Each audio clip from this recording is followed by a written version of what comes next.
watching around the world, a warm welcome to Sydney for the 12th Hyundai A-League Grand Final between Sydney FC and Melbourne Victory.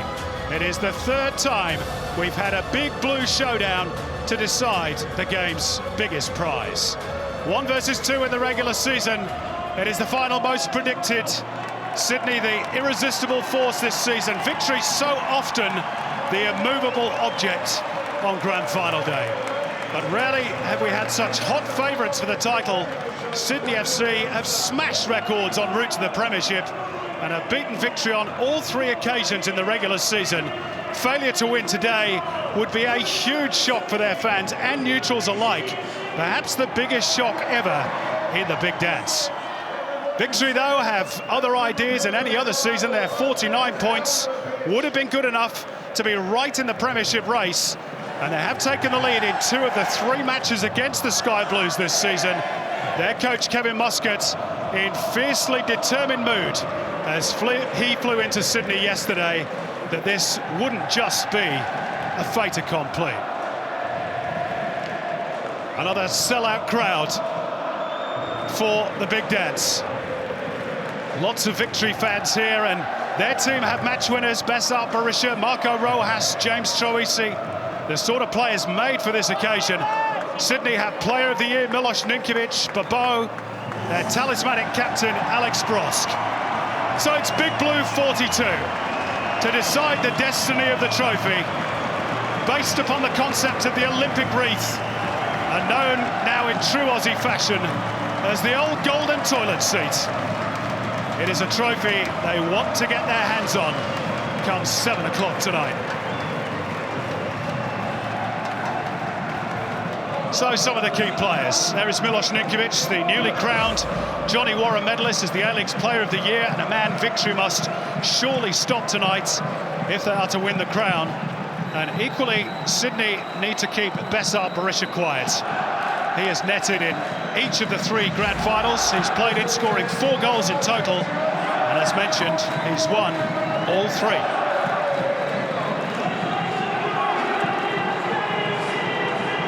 Part of the responsibility for stopping Berisha will be for Alex Wilkinson, who by contrast has lost all 3 of the grand finals he played in for the Central Coast, including in that first year of the A-League against Sydney FC. And by contrast, Marco Rojas is appearing in his first grand final. The Kiwi Messi, 12 goals and 12 assists this season, but interestingly, none of either in his last 4. So we're all set here at Allianz Stadium. Virtually every seat filled. A marvellous occasion. Let's hope the game lives up to its billing. It's a rivalry that's built and built over the 12 years of the A-League. And for the 3rd time, they go head-to-head for the trophy itself.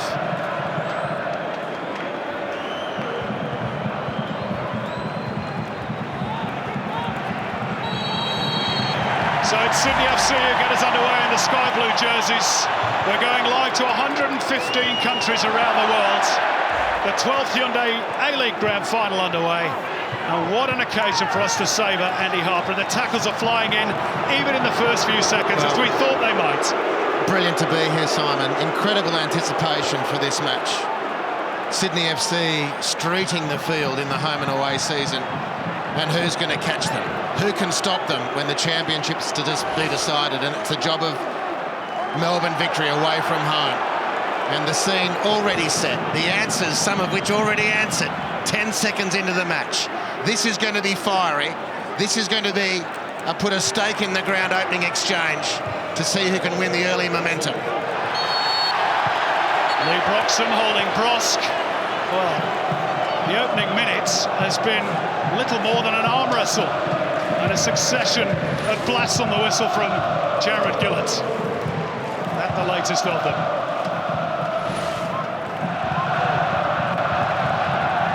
The rugby union continuing from last night then. Yeah, evidently. And similar shades of blue with respective playing strips, but it's going to be very willing in this opening. Well, I'm going to stretch it out for half an hour before I'm expecting things to settle down, to be honest with you, Simon. Well, you sort of sense this listening to Kevin Muscat during the week, very much fired up by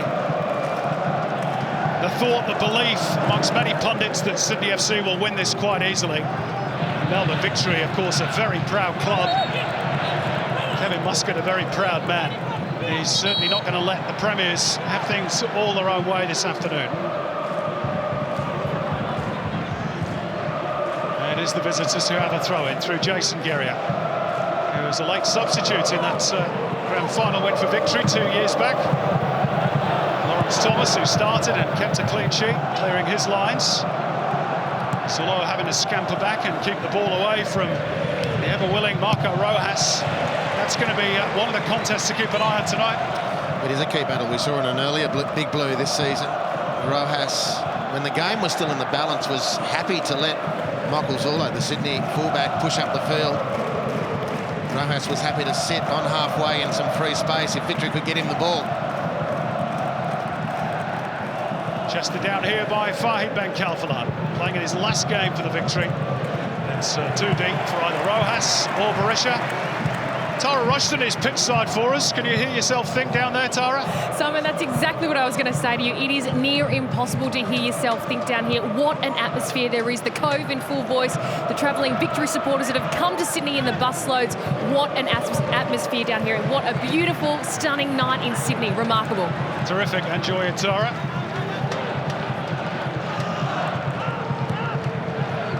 Touched by Brandon O'Neill. Volleyed away by Alan Barrow, who was outstanding against Brisbane Roar in the semi-final win for the Victory last week. Marco Rojas, who's been perhaps a little bit quiet over the last few weeks. He will be one of the outlets, along with Khalfan on the other flank, that Victory will look to when Sydney have that weight of possession that they've been used to enjoying against most teams this season. And is that how you think they might play it today, Andy? Or do you think they'll be a little bit more open and expansive than that, Kevin Muscat? Well, I think the opening football tactics from Melbourne Victory have been very encouraging. And they're looking to hit diagonal balls over the fullbacks in behind, particularly for Rojas on screen. But expect the same down the other flank with Khalfan to turn Sydney around. You see what Victory will have learned, as probably all the teams have learned through the season but not been able to do much about, is Sydney really enjoy just getting their opposition into a death roll, a death struggle, and not letting them go. So turning them around when you've got possession as quickly and as often as you can, and constructively as you can, is the way forward in a successful campaign. The Victory have started well on that front. Sure have, and they've won the ball back again inside the Sydney half of the pitch. Khalfan trying to muscle his way through. Josh Brillante holding him at arm's length for the time being, and Sydney FC have a goal kick. Really good start by Kevin Muscat. Really good, unfortunate for Khalfan. A little mazy down the near touch line, and he lost his footing. Similar plays to Diego Castro last week, if you'll recall, for Perth Glory. And of course, a new experience for Victory today, an away grand final. All their previous 4 were at home.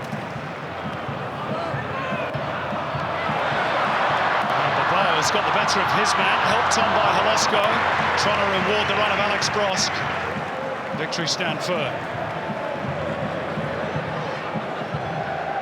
Holosko scored one of the goals that helped see of Perth Glory last week to book hosting rights for the Sky Blues. Sliding in on Georgievski, and it'll be a goal kick. Well, frantic start. A moment each, if I can put it that way. Khalfan prizing the Sydney defence down on the left-hand side in their last possession, and a moment for Sydney. One in that physical exchange, just in the Victory half of the field, and away Sydney went. James Donachie able to just stick out his foot and stop the procession.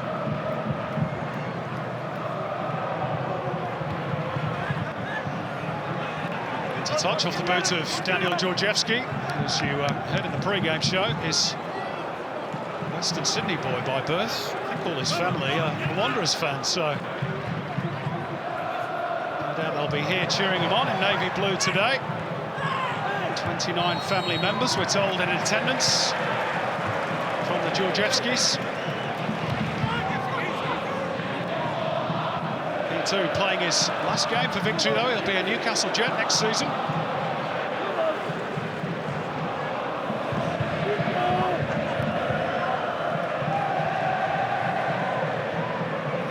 Milos Ninkovic. Hassled and harried by Troisi again. Victory trying to apply the high press. Hurried clearance by Vukovic. An infringement on Lee Broxham.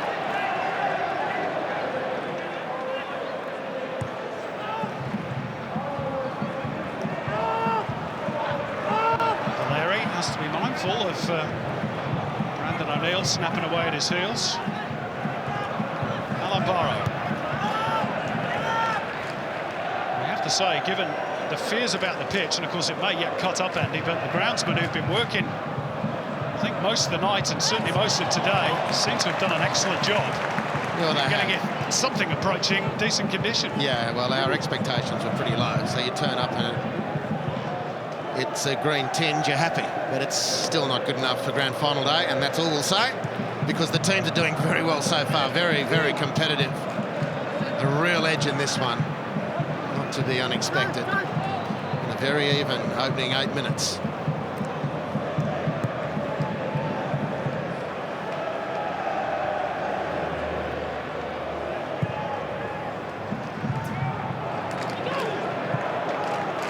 Thomas towards Troisi, who had a little bit more time, I think, than he realised.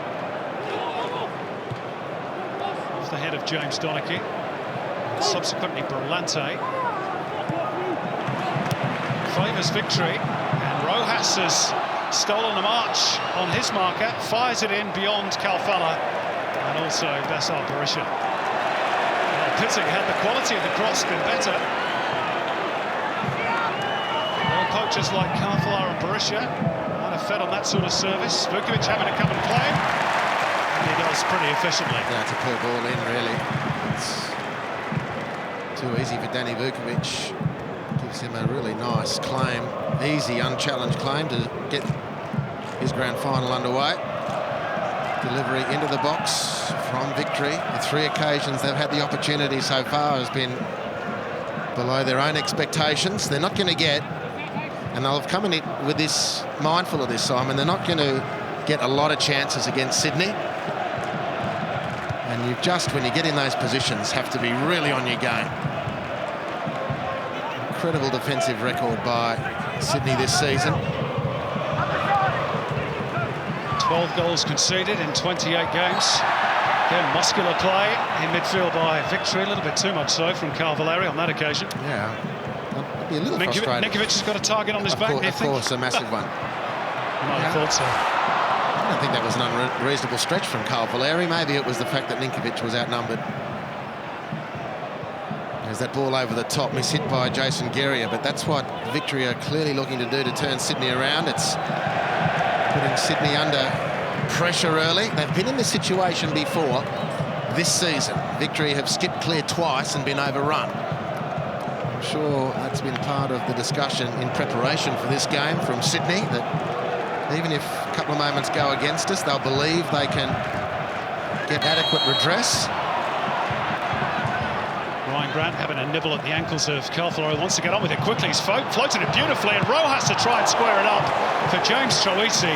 He might have been better off having a dig himself, and Sydney scramble it behind for a corner. Yeah. What a ball from Calfella. Well, again, look at this. This is the first one they've dropped on the money. In behind the left side defence. Rojas free, and a confident Rojas, I'm going to venture to say, after bringing that down so exquisitely. Look at that.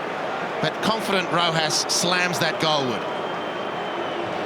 Reminiscent of the pull down against Brisbane last week, that was. Beautifully deft touch. Might have done better with the finish. Victory have the game's first corner, which James Troisi is going to deliver.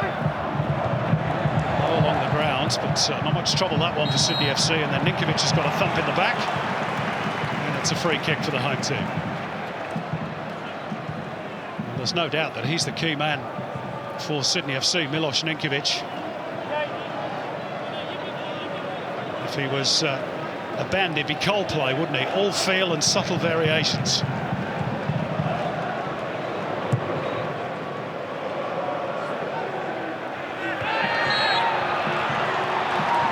Moscow holding off Daniel Georgievski illegally. And again, they look for Rojas, inaccurately this time. It's a clear tactic. Try and get the little Kiwi in behind.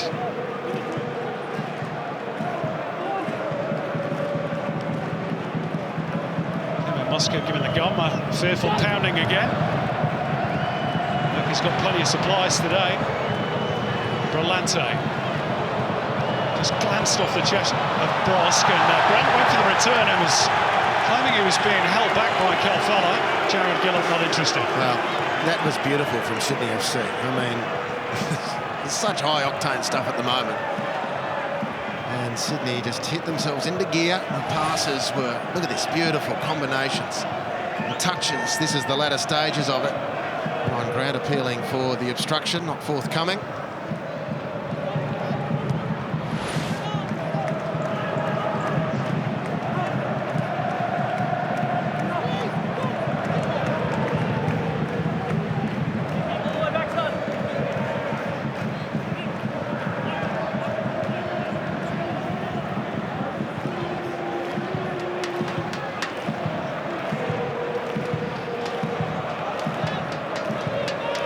So the teams have had 13 minutes to fill each other out, if you like. Melbourne Victory's tactic is clear, not to give Sydney FC a moment's peace in these early stages. Try and impose their authority on the game. It's a lovely flick header towards Holosko, was onside. The combination between Bobo and Holosko has paid dividends on so many occasions this season for Sydney. Ball touched by Grant, steaming through the middle. There's Broxham out towards Calfella. And he's going to get a corner off Josh Brillante. Well, just as quickly as that gap opened up and was won by Lee Broxham, great surge. That effort from Josh Brillante to get over with Ryan Grant and double up on Calfella was an incredible piece of athleticism from Josh Brillante.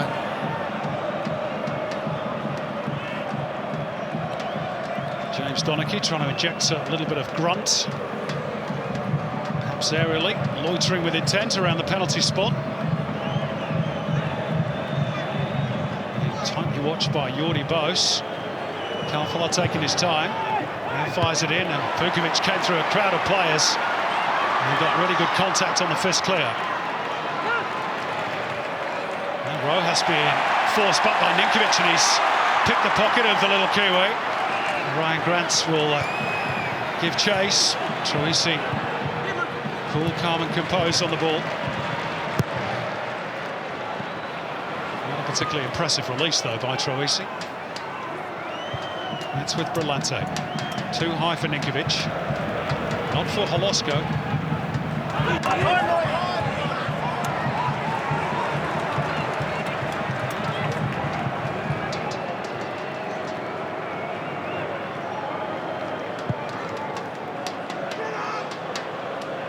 We've seen how home advantage in previous years has been the biggest plus point in grand finals. 8 winners out of the 11 grand finals so far have been the hosts, including, of course, Adelaide United last year. Sydney FC, one of only 2 teams to win it on the road, which, of course, famously did on penalties against Victory in 2010. Now Lawrence Thomas has come out to meet Michael Zullo, and it was a good decision. Moment of panic perhaps for Victory fans, watching in those suites at Etihad Stadium, and indeed inside the ground as well. Sydney started to piece some moves together. Zullo's cross, oh, it was a dangerous one, and it's put behind by Alan Barrow, with 2 Sydney FC players just waiting to administer the finishing touch.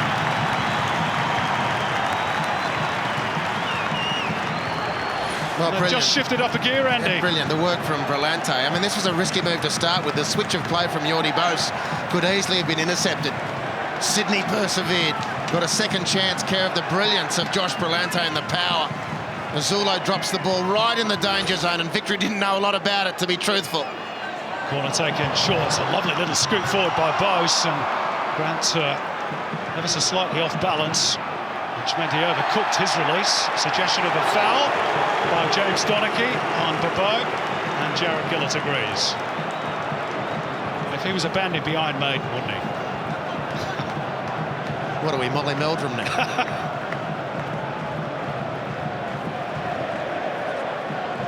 My record collection stopped with 1982 with a bullet, Simon. Okay. I went digital then, of course.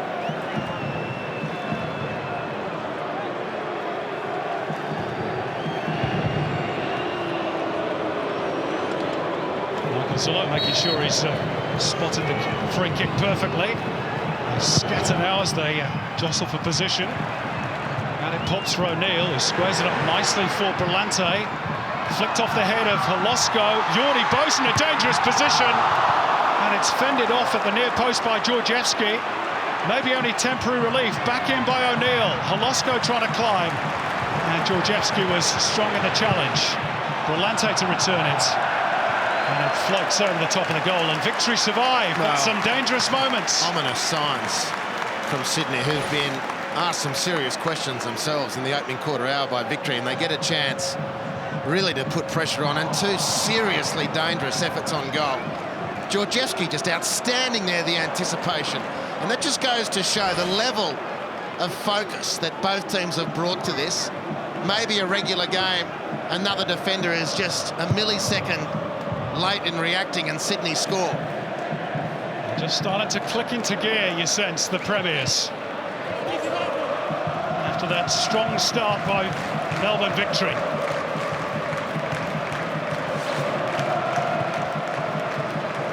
There we go, the possession stats in the last 5 minutes confirm that.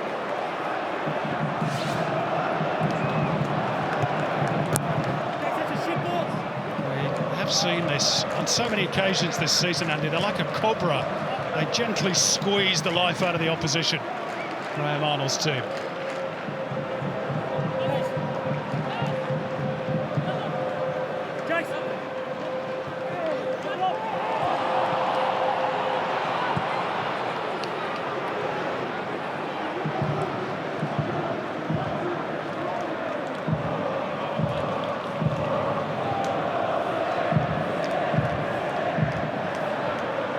Who's played in several losing grand finals. He was actually with Melbourne Victory when they won the championship against Sydney a couple of years back.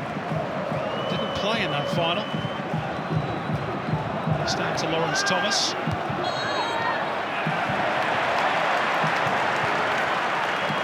Holosko and Georgievski, another battle to keep a watchful eye across.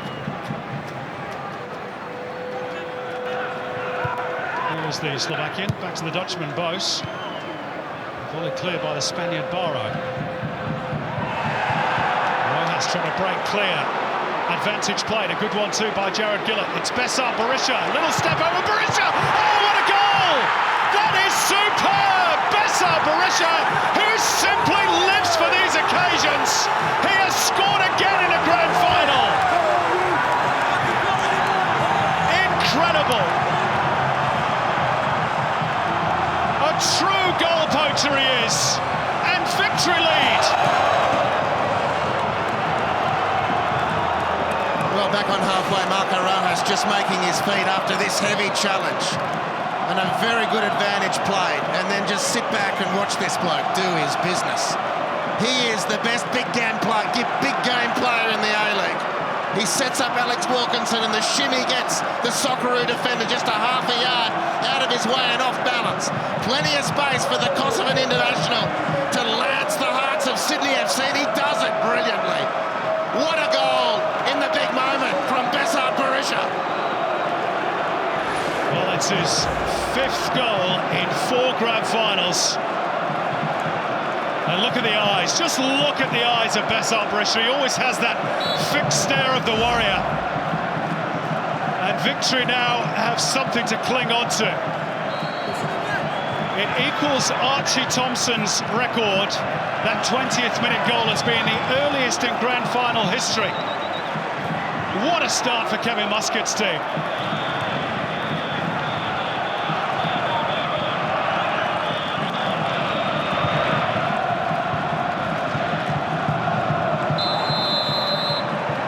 Of heads between Kalafala and Grant. Victory man who gets the booking.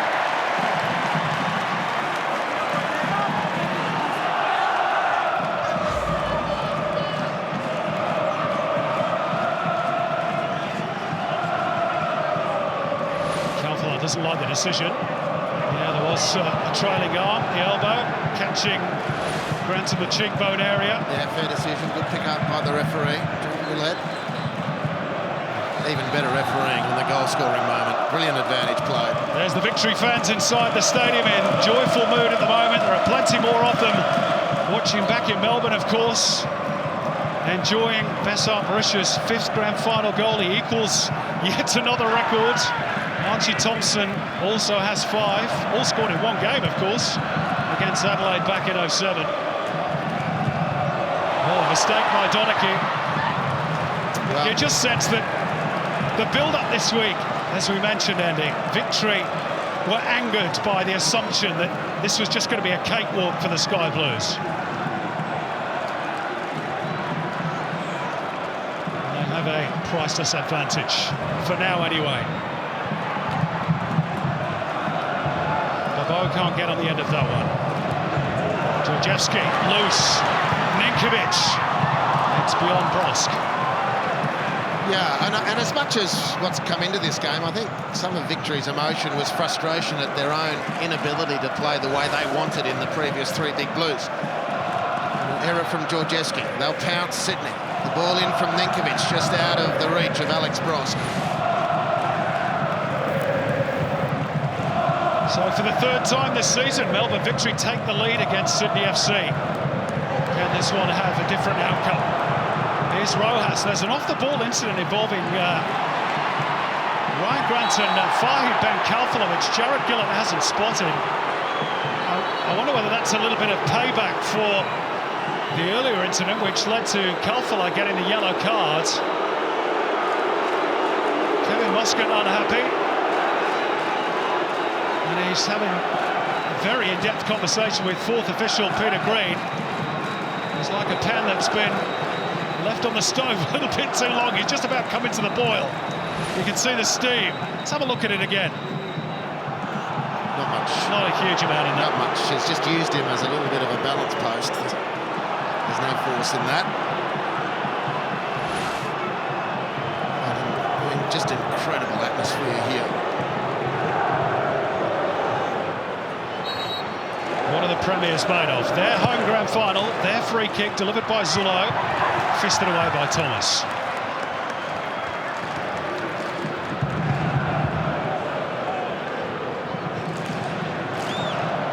And for all their achievements this season, Andy, there is an awful lot of pressure on them, I suppose, today, Sydney FC. Everything to lose. Everybody expects them to win.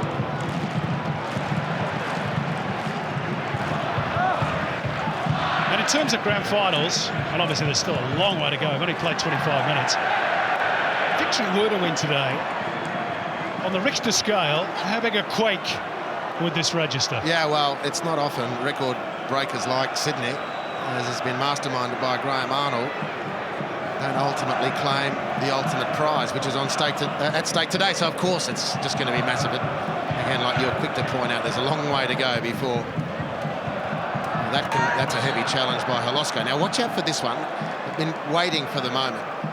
As much as Sydney... Is that an elbow again? Well, it was pretty boisterous, but as much as Victory are looking for the diagonal to Rojas v Zullo, every set piece from Sydney FC, Simon, has been lobbed towards Philip Holosko against Daniel Georgievski. They very clearly think that Holosko, in an aerial sense, can get the better of Georgievski and then play off those second phase situations.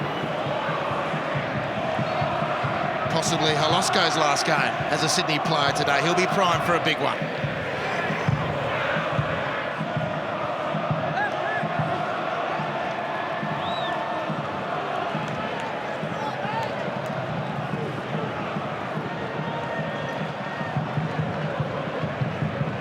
Kalfala jumping out of the way before Georgievski decided to take control. They've got away with that one, I think, Victory. Well, I don't see it so much as that. They got themselves into a ball-protecting position and were fouled. And you stay in the contest, Sydney will keep pushing you, and you're going to get your share of free kicks. I thought that was good play from Victory. Georgievski. And a physical challenge by Holosko.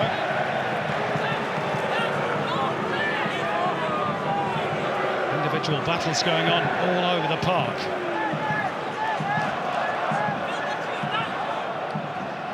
Muscat talked about belief. They've shown plenty of that in these opening 27 minutes.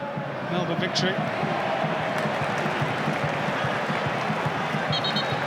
Not intimidated by the crowd, nor Sydney FC's near-perfect record.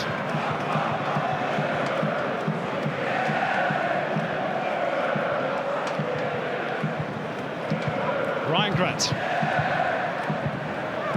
Holosko wrapped up well by Broxham. Battle for space, very tight, but threaded through beautifully by Ninkovic. Alex Brosk quickly closed down, they swarmed around him. And Alan Barrow with the crucial intervention. Sydney win it back, but only briefly. Jason Guerrier trying to break clear.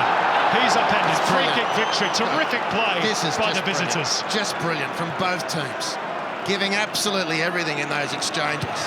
And quality coming through in the tight moments. Here's Kalfala. Launch one into the box, it rebounds off Grant, gets a second bite at it. Oh, and it dropped invitingly for Rojas, and again, I just don't think he was expecting it to come to him. I don't know. He can't not be expecting it. It's been very clearly the pattern of play. A play which has been disturbed by the goal of Besart Berisha. And you know as soon as he picks up the ball, his first sight is towards the goal. He makes the calibration. Who am I up against? What space? Where's the momentum? And the fans down in Melbourne ride the Kosovan home and into the lead here at Allianz Stadium. Those are the scenes, or were the scenes, at Etihad Stadium, where they got the big screens up. And those Victory fans unable to travel. Well, we haven't had a start to a grand final like this. We've had some great ones. We've had some great grand finals to decide A-League champion. The 11 seasons preceding this, but I can't remember an opening half hour like this on title day. Intense, I think is the word. Just brilliant. Here's Barrow.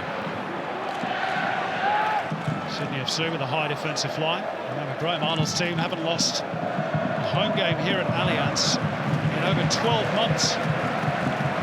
Adelaide United, the last team to win here back in April 2016.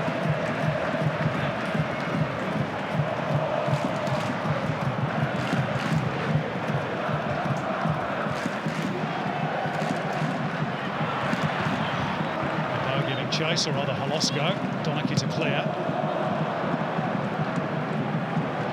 Nice touch off Michael Zullo.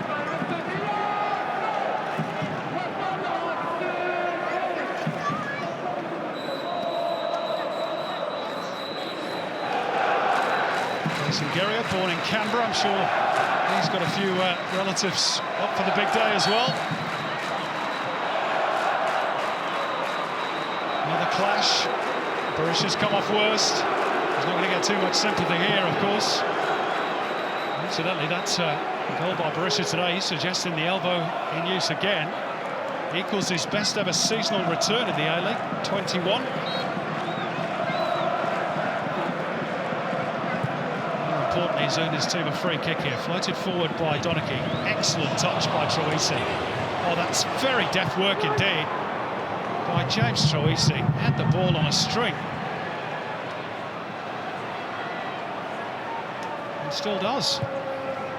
Brilliantly done, and Rojas in at the near post. Vukovic to claim. Well, that's three close ones for Rojas.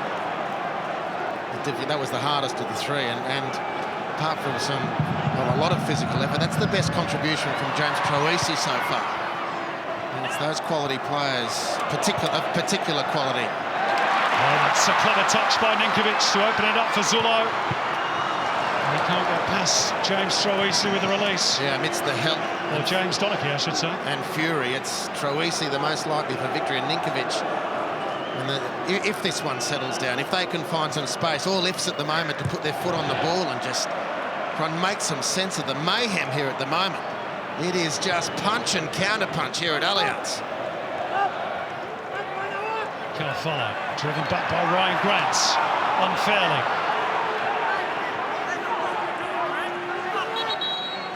Ryan Grant, who's committed more fouls than any other player in the A-League this season. He's got a bit to say for himself as well. Jared Gillett with a bit of sorting out to do. Well, Victory's claim here is that Ryan Grant is fouling a lot. You do the lip reading.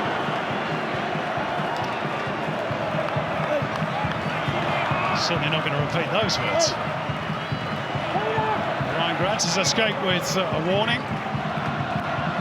A standout season, though, which culminated in that Socceroos call-up for the most recent World Cup qualifiers. Barrow hitting it crossfield. Again, they picked out Rojas. And the ball has just got away from the Kiwi winger again, but that tactic has paid big dividends for Victory. Well, you know, and if Marco Rojas is going to sound hypercritical, it's not meant to, but if he can find his best game from here, he'll cause havoc with that sort of service. Again, he tries to bring this down instead of playing it first time and just hoping someone's there and expecting Berisha, who would have been there.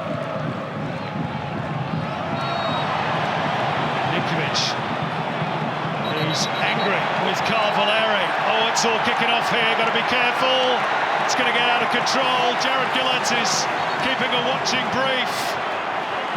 Arms raised, shirts grabbed. Voices at fever pitch. And Jared Gillett has got to make sure that he keeps across everything that's going on and punishes the correct guilty parties. This was the flashpoint that set it all off. Broxham clumsy and careless going into the back of Ninkovic, who's probably frustrated and took those frustrations out on Carl Valeri, who wasn't the original guilty party. And Jared Gillett's just going to give himself a moment, which is probably wise given the circumstances. Well, all I know is I was wrong, Simon. I said at 30 minutes it might settle down. At 33 minutes it's really kicked off.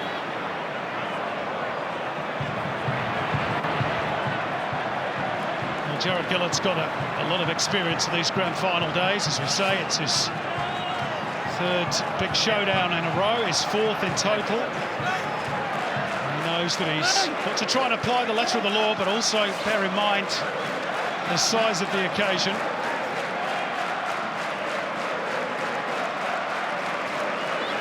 Last thing we want is a player sent off, and Ninkovic has got a booking for his retaliation. And James Troisi has got it. I think it's Troisi, not Broxham. No, it's Troisi, and it's Troisi leapt to the defence of his captain. Well, is that a case of mistaken identity? Maybe, I don't know. No, well, we both. Because surely Broxham is the one that should be booked, if anybody, for the challenge. Well, if it was a challenge, a bookable foul, I didn't think so. Maybe this will tell us more. Well, there's a fair bit going on there. Well, that's Holosco, and it's Troisi who's caught one in the face, and he's got the yellow card. Yeah, well, Lee Broxham was on about Philip Holosco, who's now going to be in trouble. Yeah, of course, we got... well, I can only assume that that's Trebray Dolovsky, the VAR. Their assumption. Is he entitled to rule on those things? Let's not start on that. I didn't think he was. I thought it was only red cards. Well, there you go. What did we say about it bleeding into other areas of the game, Andy? Well, on the first two yellow cards... Unless he's seen it on the big screen, of course, which he might well have done. About which I feel I can say something. I thought the ref did it perfectly well. Ryan Grant's header. Holosco just stolen a metre on his man, but he can't wrap his boot around it, and it will be a goal kick for Victory. Right, now back to the football. If we're able, is it still going to simmer? You suspect it might.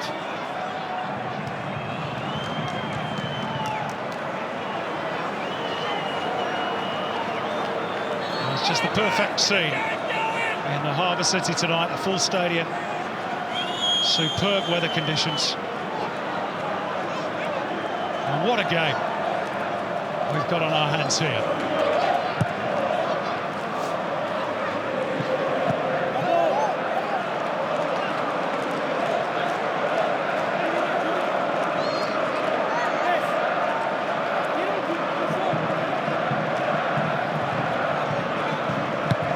Berisha scrapping for front position with O'Neill.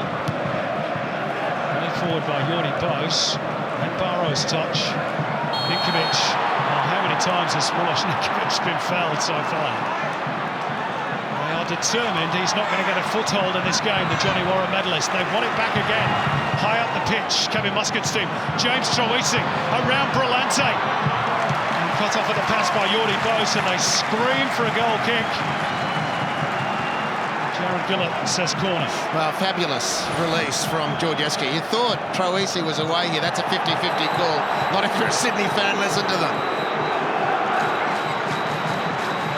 It goes the way of the victory. Well, they'll be hell to pay if they score from this corner. In front of the Cove to boot. It's going to be Marco Rojas. And Danny Vukovic. A little bit of afters with Berisha as well. Jeez, refs have got their eyes in the back of their head. Well, I mean, it's quite obvious that Danny was looking for best there. I don't think there's any... This is a foul against Berisha for getting in the way.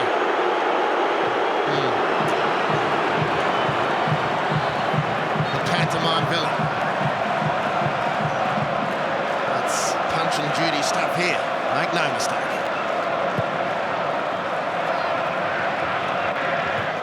There's that long ball to Holosko v Georgescu again. Besart, Berisha with the release. And again, look how tigerish Victory are at the challenge. A little bit over-eager in places. And Sydney FC are starting to lose their rank at the succession of fouls.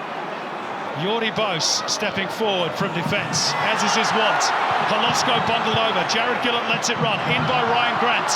Bros not allowed to turn. And volleyed forward by Alan Barrow. Well, this is just epic.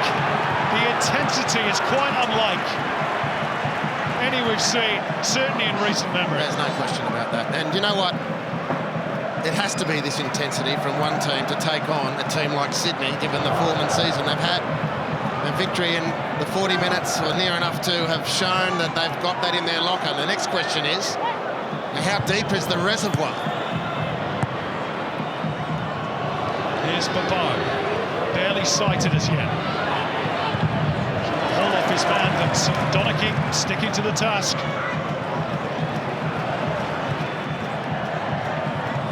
Again, they get tight on Holosko, and all he can do is flick it in field towards Valeri. Sydney FC have got to be patient and try and find a way. Perhaps wait for Victory to tie and try and use this man, Ninkovic. That's a clever header by Babou, out towards Zullo, chested down by Brosk. They get a corner, Sydney FC. Sydney are just showing such immense quality in these moments. And again, you have to reiterate that the pressure and intensity and speed of this is so great.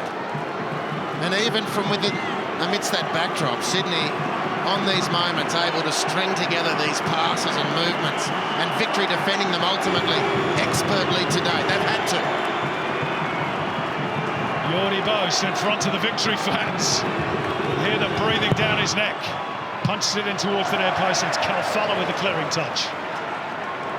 Only as far as O'Neill, who loves the return a little bit short for Bos. And a counter could be on for Victory here.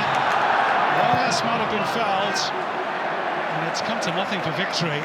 And Lee Broxham just asking the question of Jared Gillett, was there a little trip there on Rojas?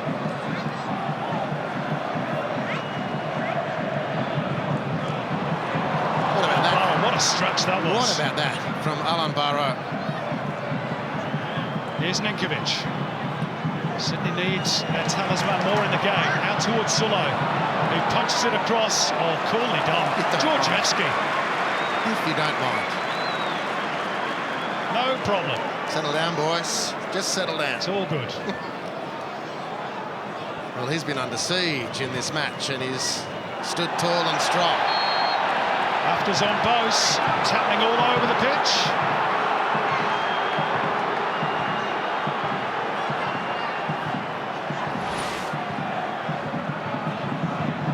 Nothing more than a push, but he's made a meal of that. It's irritating, isn't it? It's probably a free kick. Anyway, here comes Sydney up the other end. Babou with Donachie alongside him. Steps it in towards Brosco, had to take it first time, and Lee Broxer providing tremendous cover for victory. Got his body in the way.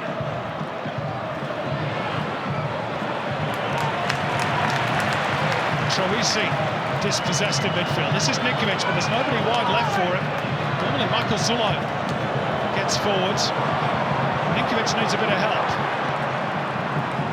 Gets it from O'Neill. And again, victory drives Sydney back into their own half. That is an enormous effort from victory. It's not often that Ninkovic is forced back and with no options. Sydney, to their credit, have kept possession, which was imperative, and they'll set again for another attack. But the initial work by victory was very good in repelling Sydney.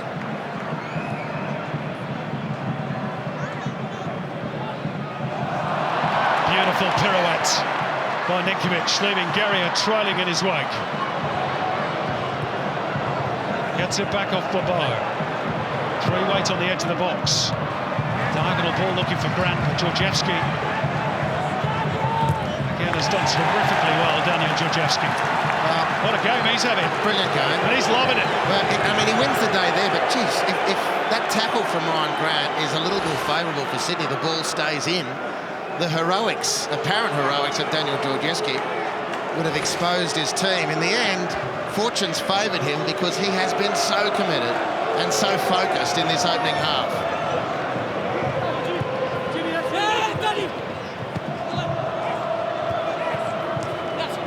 Brillante's touch. Holosko can't get clear of Georgievski again. Calfella. Oh, he's caught late there by Brillante. Now Jared Gillett has got to take action here. It's going to be a booking for Josh Brillante, who was late on Calfella.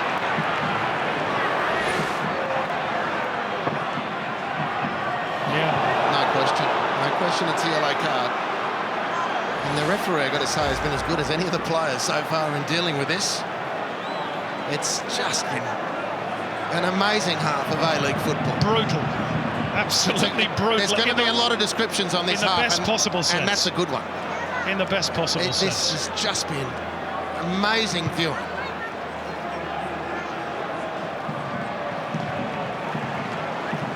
Well, they're close to getting into the sheds 1-up. Victory will feel, understandably, that they've got Sydney where they want them, but they must not discount what Graham Arnold will be able to do at half-time with his team. Twice already this season come from behind against the Victory to win the 3 points. Today's the day it counts. Plenty of teams have come from behind to win grand finals in the past, as Graham Arnold, of course, knows only too well. His Mariners team were 2-0 up against Brisbane back in 2011. Still managed to somehow lose on penalties. Still plenty of time left, including until a couple of minutes of stoppage time to be added on at the end of the first half.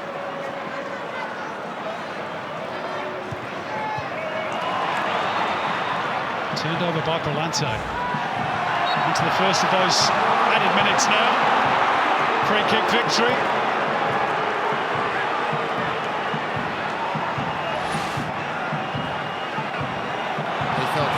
Just the slightest of nudges by Grant. Was it enough, Andy? Well, Carfella was feeling for it, if I can put it that way. They've certainly got Ryan Grant on notice. He's already been spoken to about the repetitive nature of his transgressions.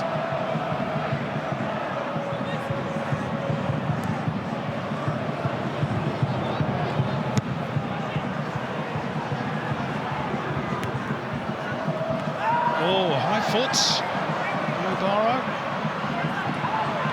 Ross not bothered by it, and Lawrence Thomas to clear. Zullo and Rojas, two of the smaller players on the park in the aerial contest. Guerrier gets a throw in for the visitors. Both feet were high, to be fair. And the instructive with how quickly did Alan Barrow withdraw the ball, his foot once it had missed the ball. Pleased again with the way the referee saw that one. Combustible moments. Almost a couple each minute. It's been just an incredible half of football.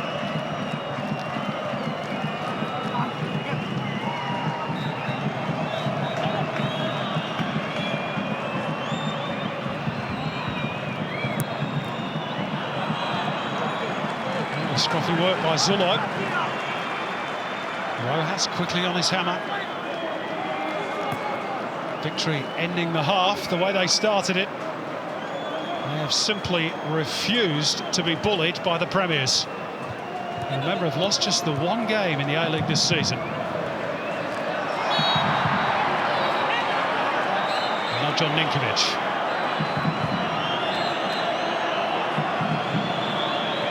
It is the 27th foul of the first half. Whoa, take a breath, ladies and gentlemen. Besart Berisha with the early goal of the first half. His 5th in grand finals, maintaining his record of having scored in every single one he's played in. The first 15 minutes were bedlam. After that, it was brutal. Overall, it has been simply brilliant. And at the interval, Melbourne Victory, maybe, just maybe, have one hand on the trophy. They lead the Premiers, Sydney FC, by 1-0. Well, if Sydney FC are going to lift the trophy, then we're going to have to create a bit of history. No team has ever come from behind at half-time to lift the trophy, turn the game around. And there is, of course, their goal difference in the second halves of games this season. They've scored 38 goals, Sydney, and conceded just the 4. That's in the second 45 of matches in season 12. Let's see if history repeats. It is the goal scorer, Besart Berisha, who gets the ball rolling for the second 45.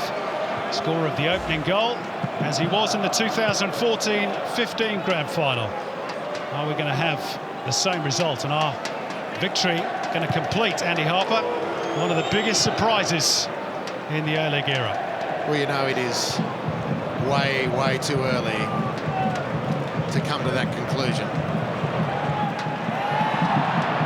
That was the first foul of the second half, but Jared Gillett's wave play on. We shouldn't make mention of Jared Gillett with the victory goal. He might have brought them back for a foul on Marco Rojas, and he played the advantage there. Really good referee. Yeah, excellent. I think he's had a fantastic game, the referee. I don't think anyone on the field, players included, have had a poor game yet. We might expect a little bit more from some individuals, but the nature of the game has favoured a certain set of skills as opposed to another set. Zullo just trying to nick it through the legs of James Donachie, who refused to be outfoxed. The other little bit of officiating we should clear up is that yellow card given to Holosko. We did query whether the VAR had actually got in Jared Gillett's ear. Of course he is not allowed to do that. And the word from Srebre Delovski is that decision was made by the 4th official. Here's Peter Green today. So Sydney FC attacking the Cove end in the second half. They'll look to get their ball plays, particularly Ninkovic, more into the game. Second 45, he was really crowded out, bullied in that first half, as was Sydney FC as a team. Here is Ninkovic. It's all a bit narrow. He has a little glance out wide left, and there's no Michael Zullo, so he has to go central for Bobo. He gets it out rather fortuitously via a deflection towards Ryan Grant. And Victory's pincer movement has worked. And James Troisi races away. There's not a whole lot of help. Rojas is busting her gut to get to the far post, but ball's not going to arrive. Good tracking back by Brillante. Incredible from Brillante. Good surge from Troisi. A great start from Sydney a couple of minutes in. Kevin Muscat will want his team to find their mojo from the first half quick smart. This lead is going to evaporate otherwise. Michael Zullo carrying the ball forward. Brosk, it was coming at him at quite a rate of knots, and he couldn't control it.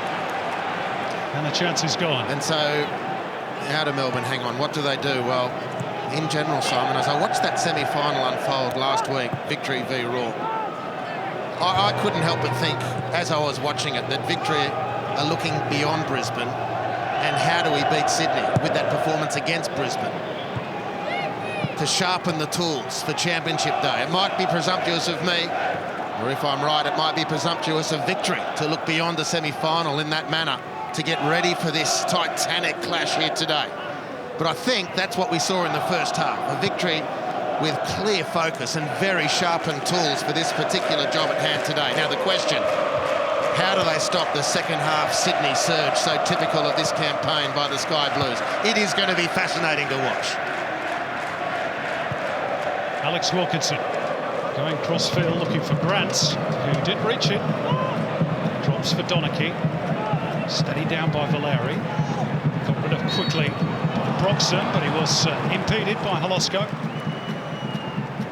I suppose you could say so far, victory have out-Sydneyed Sydney, if you like. They've applied the high press, they've won the ball back high up the pitch.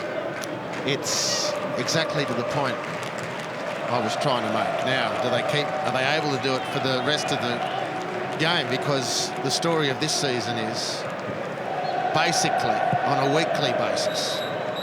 Opponents haven't been able to do that to Sydney, and we've seen what sort of output has been required by Melbourne Victory to gain that advantage.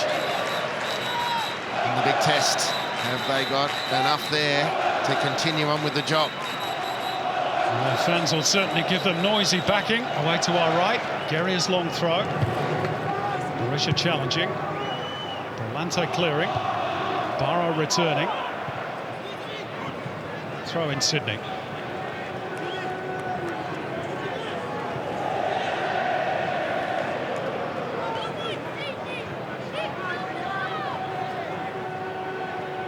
The 12th Hyundai A-League Grand Final, the 32nd overall if you go back to the days of the NSL. Started all the way back in 1984, and strangely enough it was Sydney-Melbourne that day as well, South Melbourne and Sydney Olympic. Berisha's not quite going to have the legs to get around Wilkinson.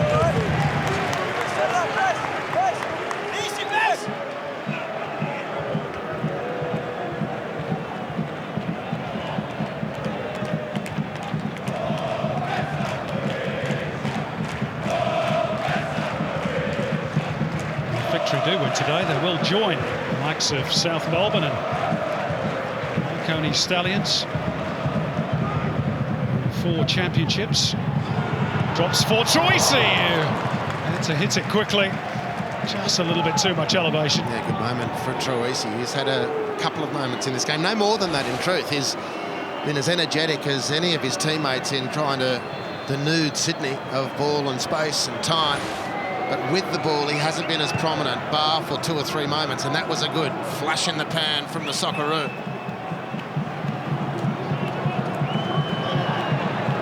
Oh, that's lovely from Ninkovic, steering it into the path of Zulo. Again, Victory are quick to get numbers behind the ball. Ninkovic trying to curl it in, and it's routine for Lawrence Thomas off the head of Philip Holosko. Holosko scored a similar goal, if you recall, with that glancing header in the big blue, but from a set piece and a square angle last time. Beautiful from Ninkovic.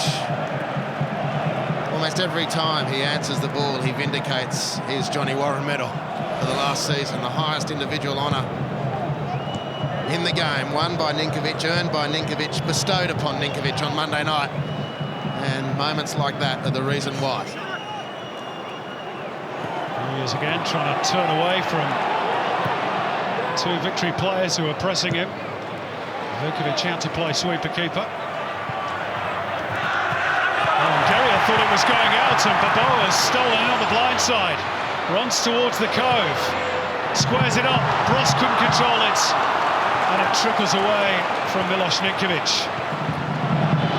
Just 1 or 2 signs, perhaps, that things are starting to open up for the Premiers. And the red-hot favourites, of course, today, but they still trail. Ninkovic coming much more into the game second half.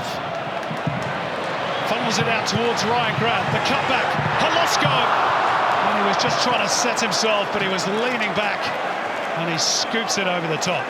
But promising for Sydney. Errors like that by Jason Guerria on halfway against Bobo are what Victory basically weren't making in the first half.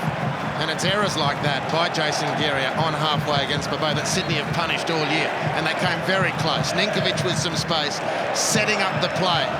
Holosko could have done, should have done much better. And on that front, Jason Guerria too, like all his teammates, had a great first half, but was off the pace crucially with his last contribution.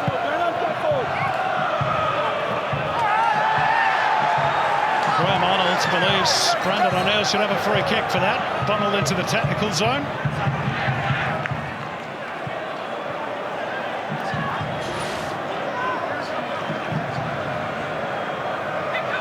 The coaches eagerly contesting every play, just so much as the players.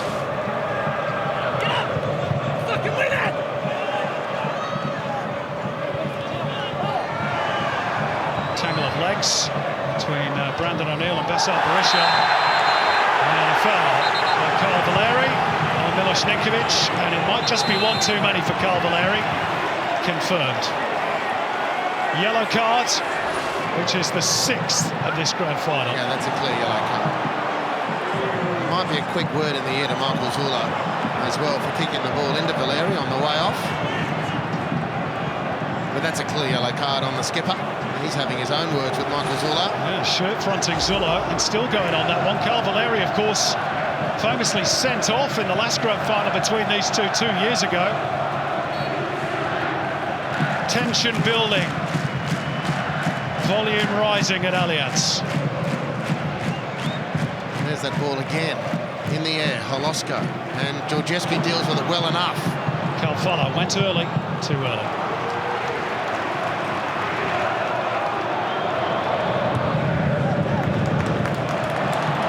Ryan Grant. Urged forward by the cone. Brillante forced a check and he's turned the ball over. Vukovic off his line. Well, it was the right idea, wasn't it? Why not? James Troisi with the cheeky try.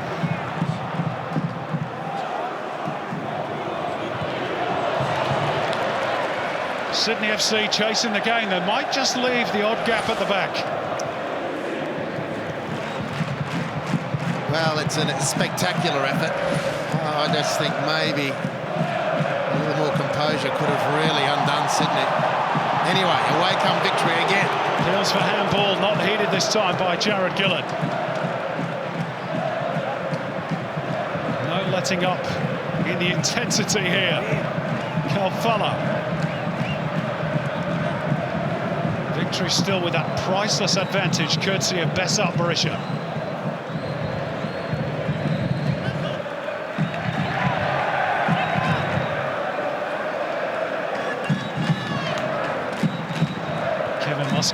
Will be pleased as punch with the way his team has responded to his orders. How to approach this grand final. Still a lot of work to do. Especially as Ninkovic having more of a say, but he's turned that one over to Donachie. Troisi flying in with Zullo. Well, that had to be bordering on reckless, unless a replay perhaps will tell us a different story.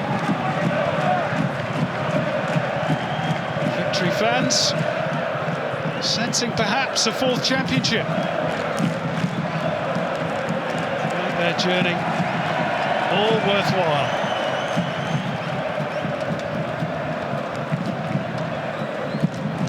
Ninkovic. O'Neill trying to curl it out towards Grant. Brillante stretching. This is Bose. Bad touch by Grant, but it caught Holosko unawares. Well, battle of the midfield. Battle everywhere, really, but Brillante covering brilliantly after Broxham had covered so well for victory to try and release Kalfala.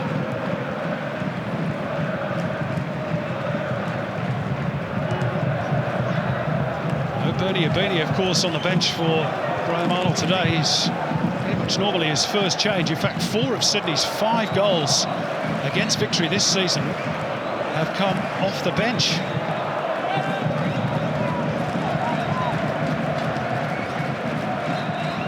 David Carney is an option. Matt Simon, of course. Milos Dimitrijevic can inject a little bit more guile, potentially.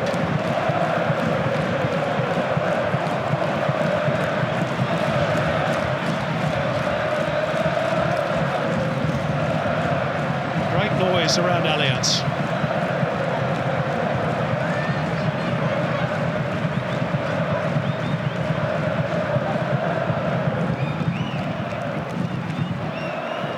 Valeri. Georgievski couldn't get away from his man. Jason Guerrier popping up in an attacking position. Good win in the air by Bose. And again, look how frantic the play still is. Neither team willing to give an inch. Off the head of Wilkinson. Chested down by Grant. Volleyed forward towards Holosko. Brave defending by Barrow.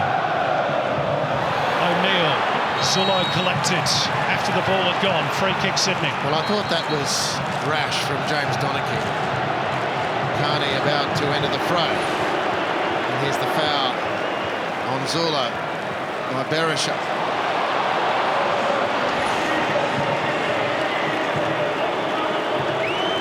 So Philip Polosco takes his leave. I wonder if that's the last we've seen of him in a Sydney FC jersey. He's completed the full 90 minutes on just 6 occasions this season, Polosco.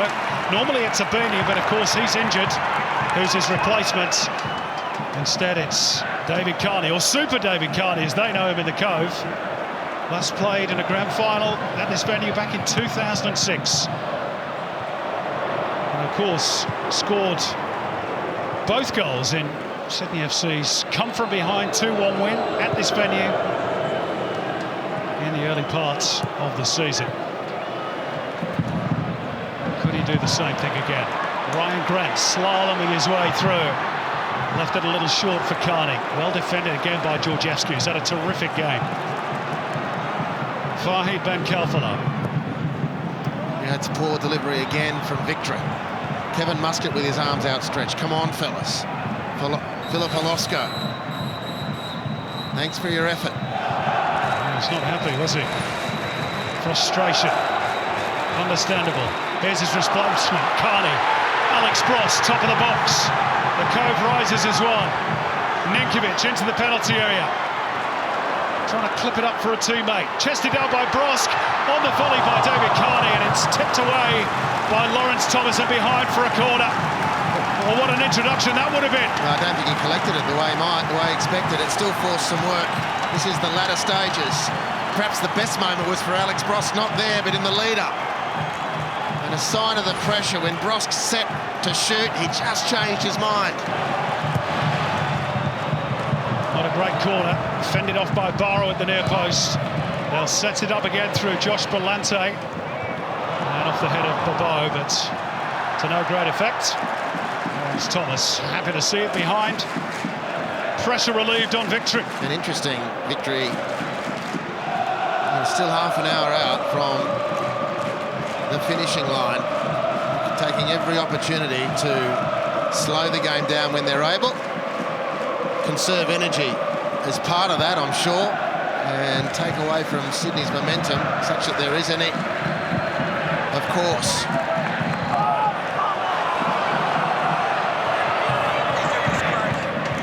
Bobo just leaning into James Donachie. Graham Arnold growing increasingly frustrated, just like his players. There was a little nudge that time by Kalfala.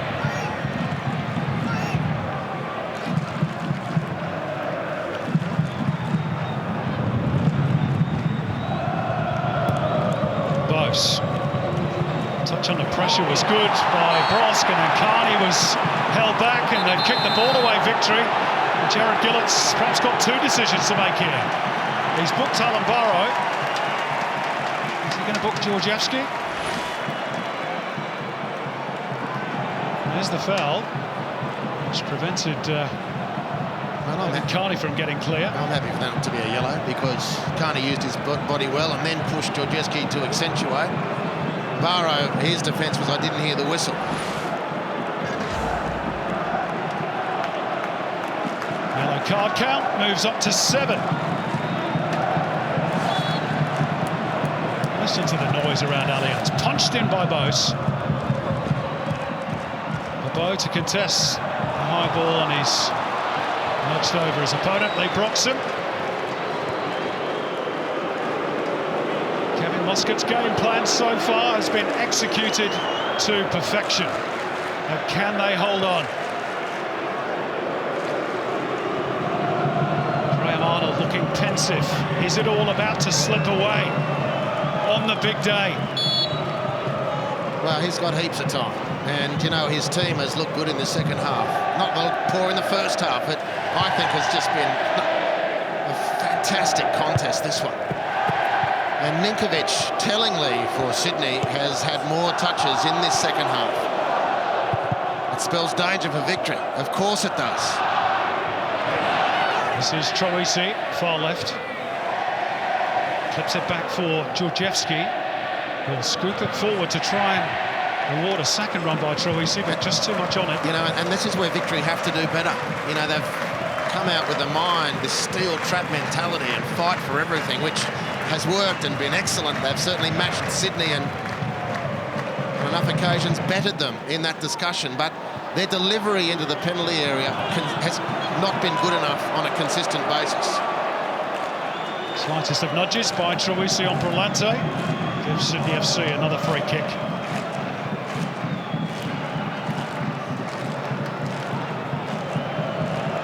Wilkinson. Michael Zullo. O'Neill. Can they look to go cross-field? This time it's accurate for Grant. Georgievski in the way again. Calfala for Troisi, slips it through Jordi Bos, and Victory could be away here. Rojas is going to be flagged offside. Well, what a chance that for Melbourne. Victory on the counter.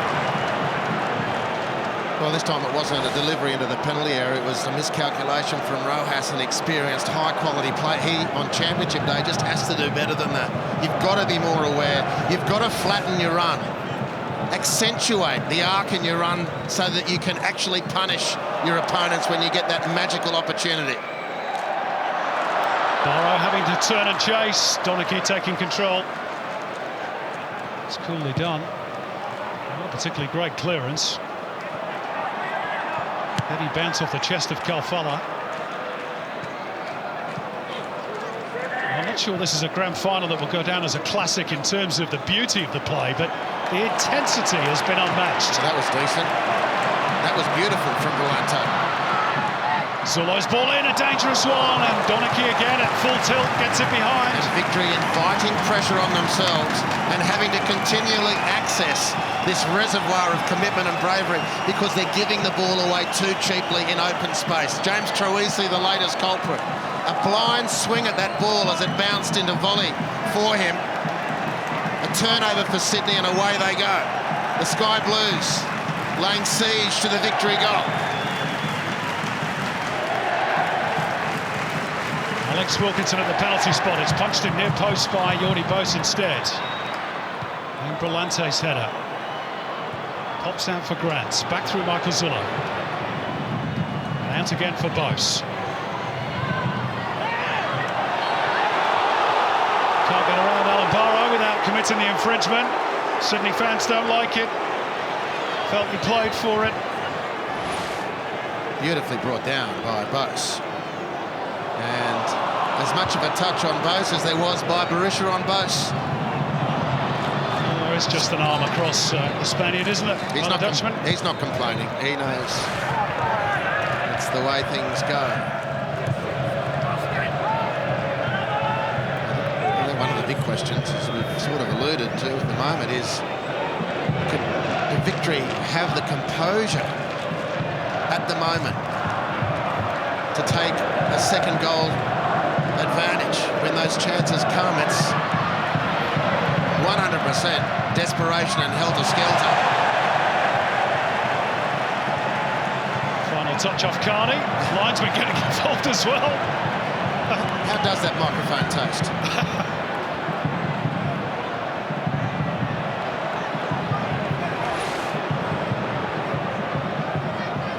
Wow. Falcon. Mate, that's got to be due a concussion test, doesn't it? He's all right. That tough cookie's the Linos. Apparently it's been cleared as okay for the VAR. I'm told.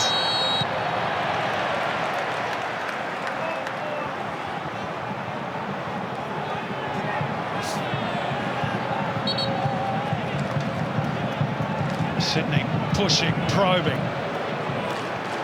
Trying to feel for Melbourne Victory's weak spot. They haven't found it yet. Maybe they will here. Brandon O'Neill with the free kick. They scatter now. It's too deep for Bos. Crossed in by Wilkinson. Ninkovic threw himself at it. Brillante was brave. It won't sit for Grant. Out it comes for Brandon O'Neill. Jordi Bos to chest it down. Can they find the angle? Victory desperate. David Carney! It's in now! It's in off Ryan Grant on the score in the grand final!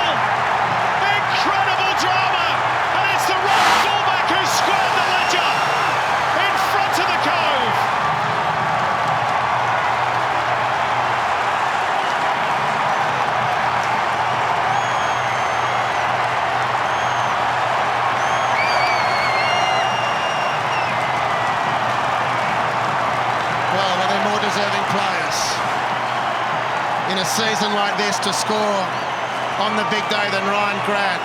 Fabulous desperation from Victory. They just couldn't get it away. Does it go in on the first instance? We can't really tell. It's close enough. But Ryan Grant makes no mistake. From Canowta to the Big Apple, he etches his name in A-League history. Ryan Grant gets the home team level. 25 minutes of frantic action to come to settle this one.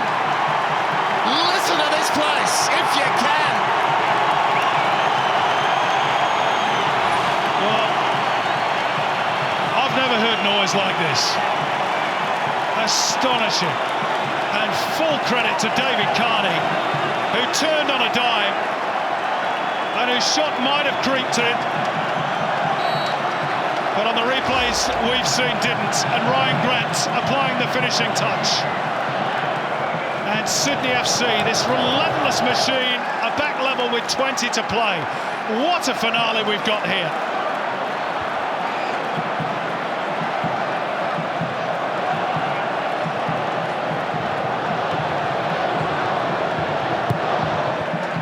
Back at the scoreline we had back in 2010. You remember that day? Mark Bridge for Sydney FC, Adrian Layer for Melbourne Victory.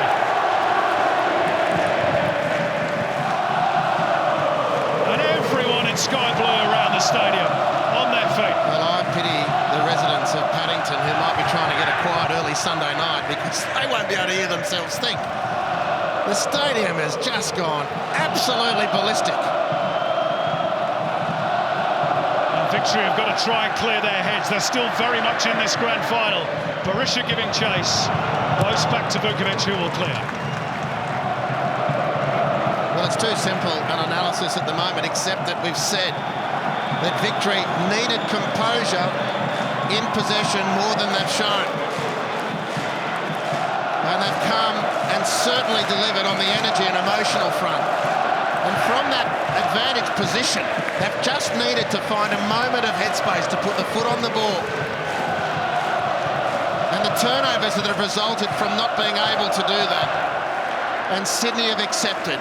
And even the goal was fiercely contested, but in the end, Sydney just persevered and wore Victory down. Here comes James Troisi. Well, how many opportunities has he had like that this season? And unfortunately for Troisi and Victory, more often than not, they've ended up like that in the stand. May well be true, Simon. It's not an unfair statement, but you know that's a snapshot of the way back from Victory after Sydney got themselves back level. Fantastic from the substitute. Geez, that would have been controversial. Almost that effort good from Berisha. Oh, brilliant. And Ryan Grant, look at the smile. Just his third goal of the season. It's come on the biggest stage of all. What a titanic struggle we've had. This, ladies and gentlemen, is football. Now Sydney probing for the winner. Ryan Grant, scorer of the equalising goal. Can't get past Georgievski. Will get the throw.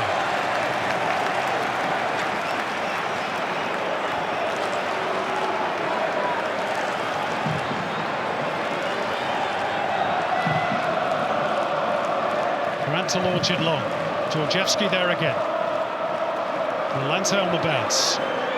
Donachie in there ahead of Babou.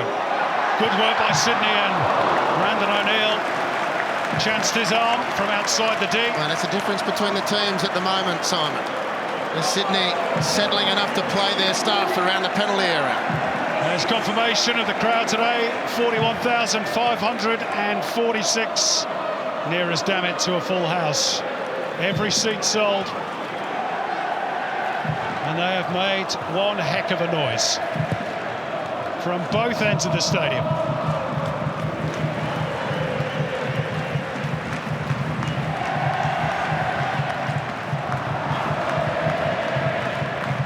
Lash forward by Zullo.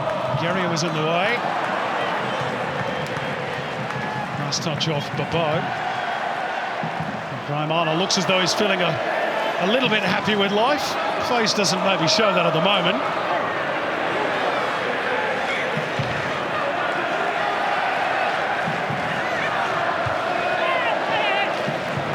His team has set so many records this season. Many people believed it was almost unthinkable they might lose today. They still might, of course.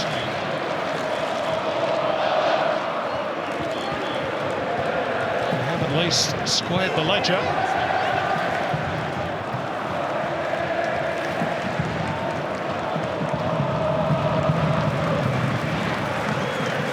Vukovic beaten tonight for just the second time at home since December, which again underlines just how dominant Sydney FC have been.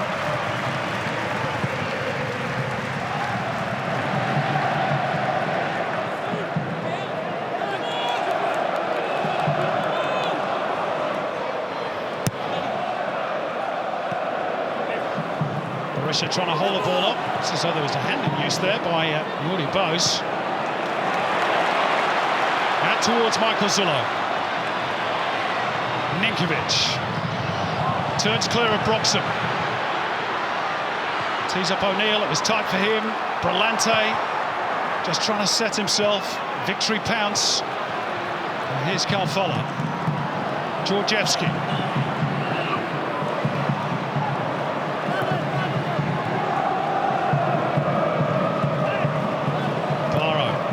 Sidestepping Brosk, finds its way through for Berisha. Lovely turn by the Kosovan. Here's Marco Rojas, chance for victory, and again it's over the top by Troisi. Well, they've forged a couple of decent opportunities, victory, and spurned them both. Beautiful from Barrow. Troisi, nice dummy. You thought there Troisi was the man, but Berisha turns the other way and it falls, unfortunately, for victory onto the right foot of James Troisi. Eminently capable from that situation and should have done better. But was it across, were it across from the other side onto his left foot, Victory fans would have been more comfortable. But better from Victory. Berisha again, making the ball stick, but turning it over to Zullo. Geria right on top of Ninkovic, and illegally so, and he's gone into the book as well.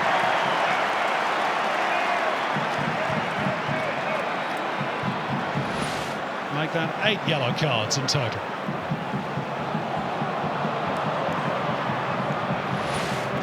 Painful one for Milos Ninkovic. Jason Geria stepping right on his foot after getting to the ball cleanly, it should be said, in defence of the Victory player. But the momentum, the angle of the attack at the ball, he caught Ninkovic on the foot. Painful one. He's copped a bit today. Ninkovic, of course, a big talking point coming into the game. There was a massive expectation that he was going to get some attention. Run away from David Carney. And just from a Victory point of view, Andy, as we mentioned before, 3 times now this season they've led Sydney FC. They've been in the box seat. 3 times they've now been pegged back, even though they're not behind yet in this game. How does that affect them mentally? Well, it would have at least, run through all the players' consciousness. It's a matter of the individuals, how much they dwell on it. But the signs, they're looking to at least keep the ball a bit better. A positive. Ninkovic into the area for Brosk. Victory can't allow him to turn. Gets it back for Ninkovic. Just too many navy blue jerseys in the way. Wilkinson. And these rushed clearances out of defence is where Sydney just profit so frequently. Zullo, a little bit too close to Thomas. Yeah, poor cross from Zullo. Sydney have got it set now. Victory need to hit them in these transition moments and have composure and quality at the end of it.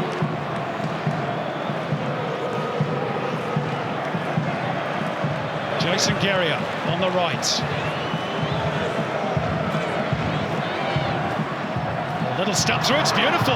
Rojas with Vukovic following him all the way and had to make himself big and deflect it behind for a corner, but he just sneaked in there on the blind side, Marco Rojas. And it very nearly paid cash for Victory. Brilliantly set up by Jason Geria. Smart work by Danny Vukovic.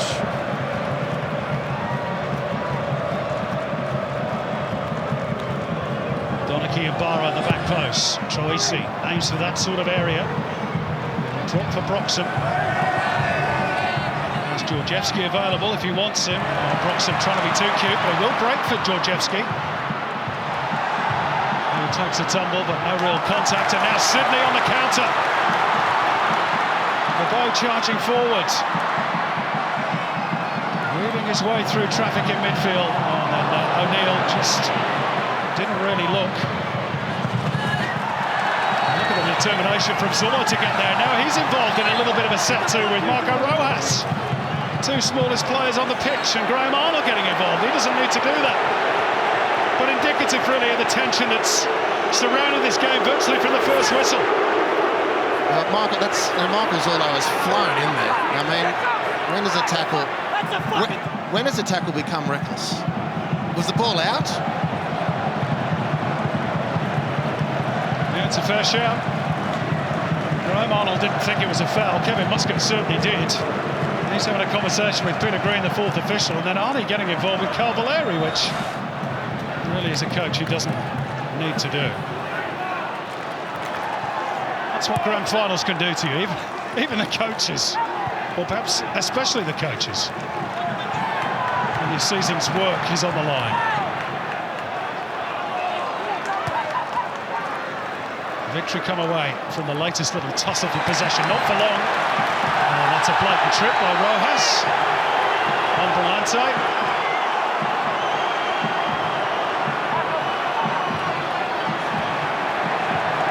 Tempers fraying once again as Sydney prepare to make their second change. And it's going to be the usual one, Beau, to say bye-bye. And on in his stead will come Matt Simon, a veteran of a couple of grand finals with the Mariners. He lost both of those. And you know what you're going to get with Matt Simon, we say it every week. This game is almost tailor-made for him. Well, what do you get when you throw a lit stick of dynamite into an inferno? Boom. Pretty much. Oh, Carney just elbowing off his opponents, and it's not escaped the attention of Jared Gillett, who has booked David Carney for that. The arm was outstretched. The replay will perhaps tell us whether it was intentional or accidental. Doesn't really matter. Jared Gillett said yellow card. Yeah, not a heap in it. Looks accidental to me. Not a heap in it.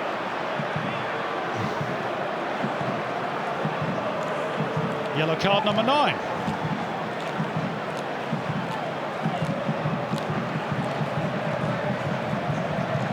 We've broken the record for yellow cards in a grand final. Andy, you won't be surprised to hear. It's that type of season for Sydney FC, isn't it? They're a record-breaking team. You'd have to say, with their noses in front, momentum-wise, in this one. It's Berisha coming back from an offside position. That's what Ryan Grant was claiming. Simon well marshalled in the air by James Donaghy. That's going to be a real battle as well. Zula, Ninkovic gets away from Guerra, or does he? Brillante on towards Ryan Grant. It's well defended by Alan Barrow. Ensured that he got front position ahead of Alex Brosk. Pressure relieved on Victory.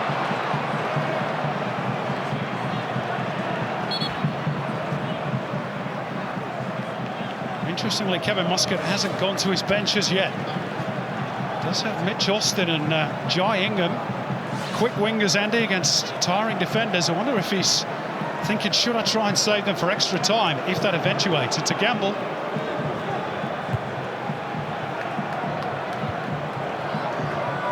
They've got to be in his thinking at some stage. That's no question, but one of the points to mull over is you really... Just see how this develops. It's going to be a corner, I think. That's the signal. No, he's changed his mind, the linesman. He said goal kick.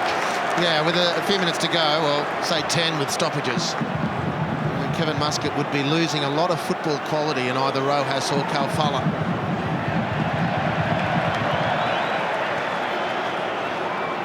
But enormous speed off the bench for Melbourne Victory. Jai Ingham and Mitch Austin.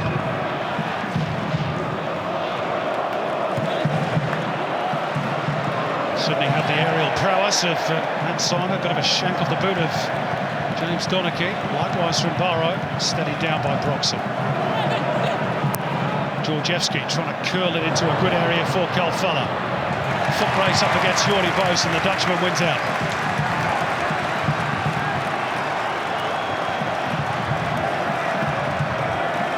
Touch over 5 minutes of normal time to go. Those Victory fans were a little bit quiet for a few minutes after that equalising goal, but they've found their voices again now.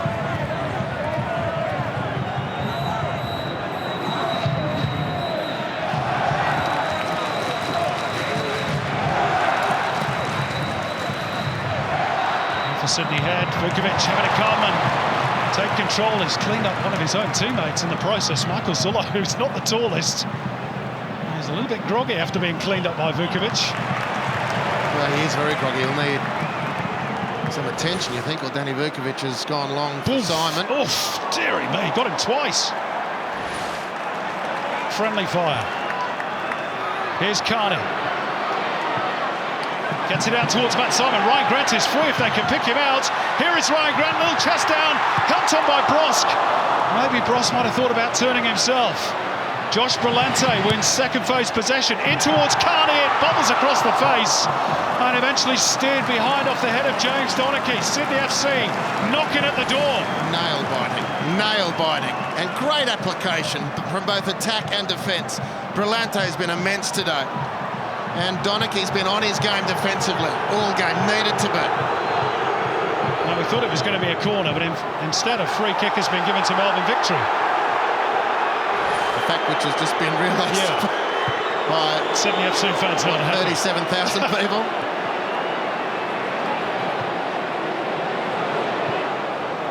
Maybe Jared Gillett spotted an infringement as the ball came across. Anyway.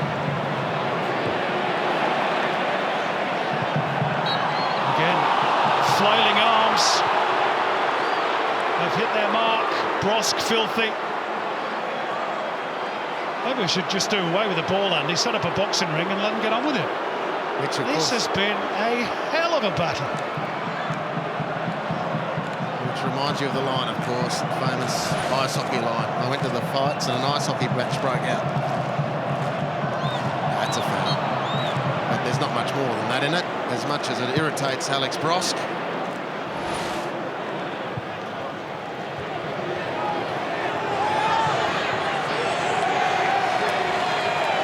Second half from Miloš Nikolic. Quiet in the first, frustrated in the first, imperious in this second. A goal from here, you reckon either way is going to seal it. Very nervous moments.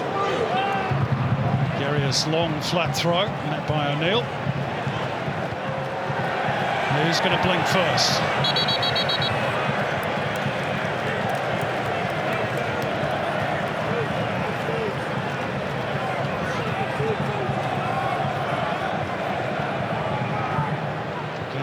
By Garriott, dug out by Wilkinson. There was a little moment of hesitation and panic there in the Sydney defence, and then Matt Simon is impeded by James Donachie.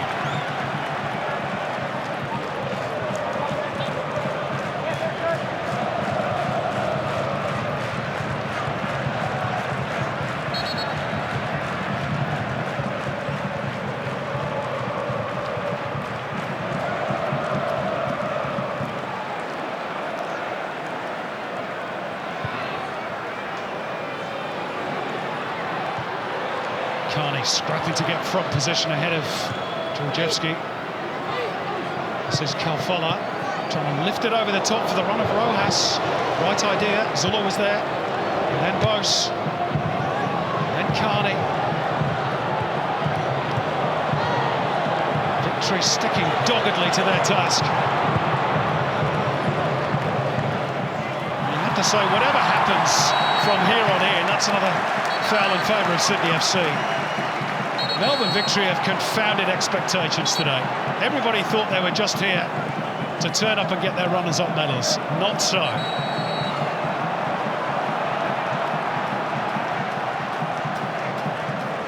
They have stood up and stared Sydney FC squarely in the face.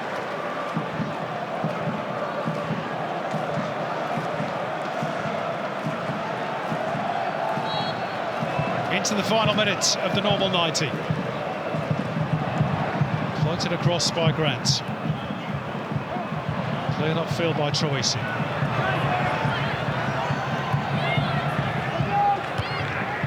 Off the head of Guerrier. Brought down by Volante and steered out towards Ryan Grant. Scorer of the equalising goal after Berisha had given Victory a half-time advantage. David Carney skipping clear of one defender. Georgievski got back in position. Well, Carney's such a clever player, obviously pivotal in the equaliser for Sydney, but these moments when players are getting tired, that beautiful left foot and shimmy of David Carney brought plenty of teams undone. Oh, Simon got the near post flick on. Valeri with the crucial touch. Victory will get a throw. We're into 4 minutes of stoppage time as of now.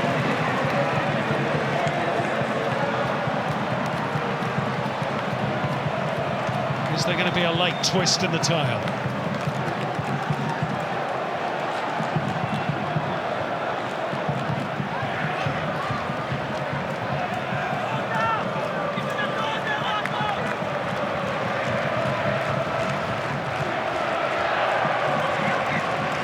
You played in grand finals of the NSL era, Andy. Do you ever go to extra time in one of yours, and penalties maybe? No. Bang goes that question. That's right. Here's Valeri. Close down and a tries by Simon. Good touch by Rojas. Here's Troisi. Victory on the charge. Sydney have plenty of numbers back, and he needed to release the ball earlier, really. James Troisi. Simon, is he going to be onside here? No. I think he knew it. Well, Graham Arnold still disagrees. Matt Simon thought he was probably offside. Yeah, that was a situation for Troisi. Again, Ninkovic is the benchmark for the competition, which, according to the A-League players, he is. What does Ninkovic do in that situation? He finds the pass, you expect. That's a challenge for James Troisi. Ross collected by Barrow, who is one of those players on a yellow card. Has to be mindful of that. Well, you know what? You've seen yellow cards dished out for less than that. It's a blatant stopping of play, isn't it? Anyway, he's got away with it.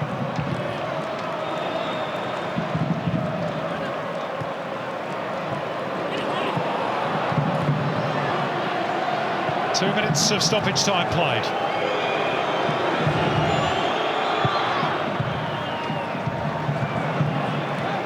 Simon can't reach that one.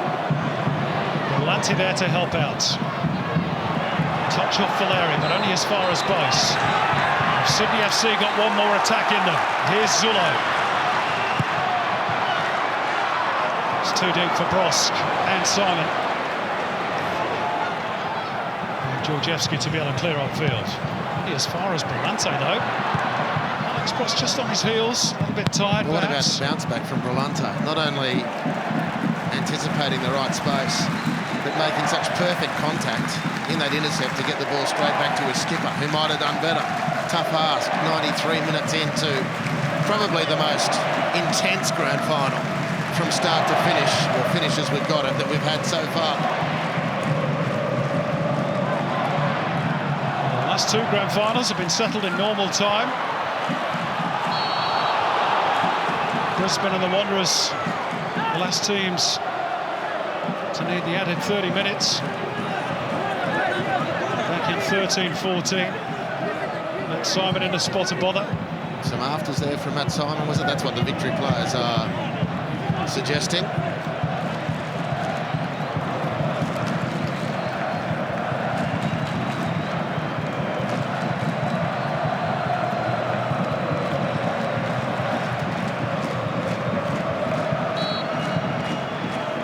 Last knockings of the Hyundai A-League Grand Final. What a scrap it's been.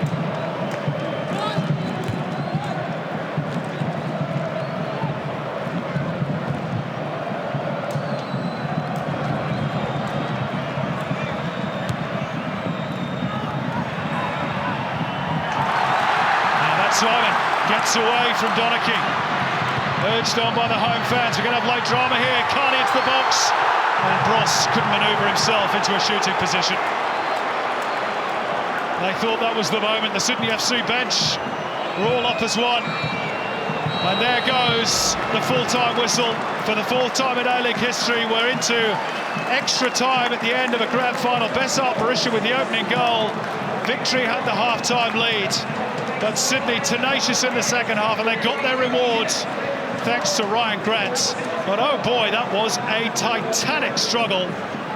It ends all square, a 19th draw in 42 Big Blues, and as it was in 2010, all square, and to extra time we go. Sydney 1, Victory 1.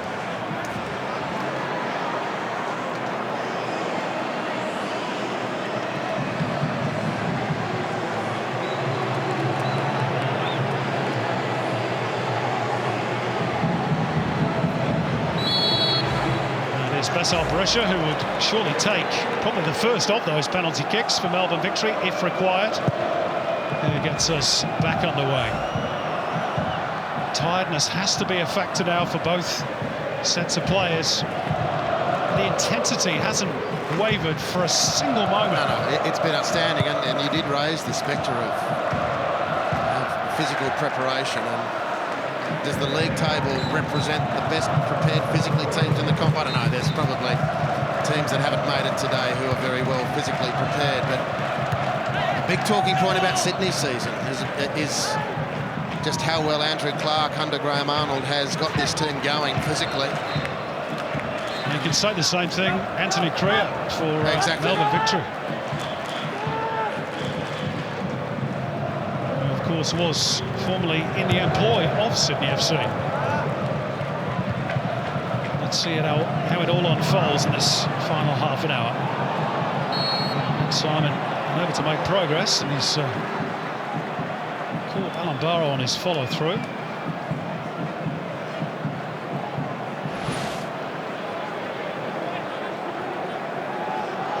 Barrow has caught him in a rather uncomfortable place.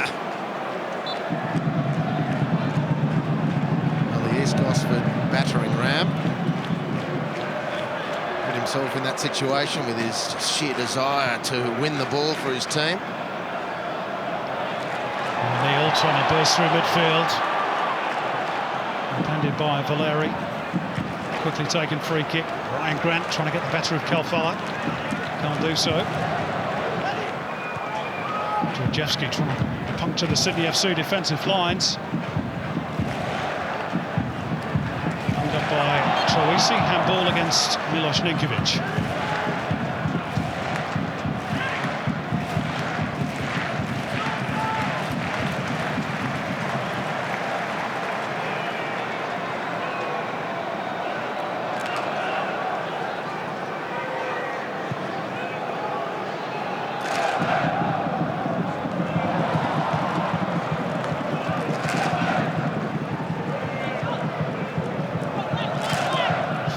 Kalfala's socks look as though they're just creeping down towards his shins, they're which just hanging on, aren't they? Is a sure sign of tiredness. Yeah.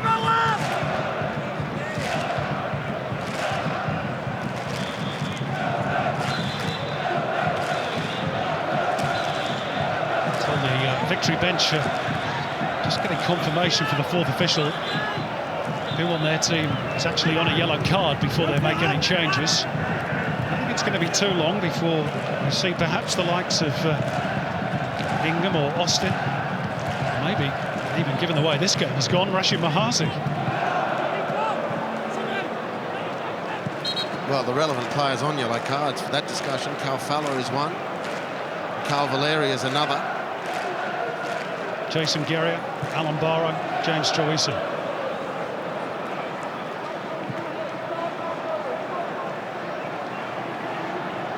Here's one of that number, Kalfala.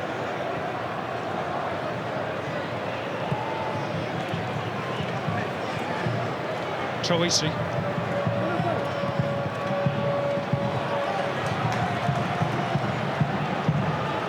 Didn't quite complete that fluent passing movement. Alex Bross being dragged back.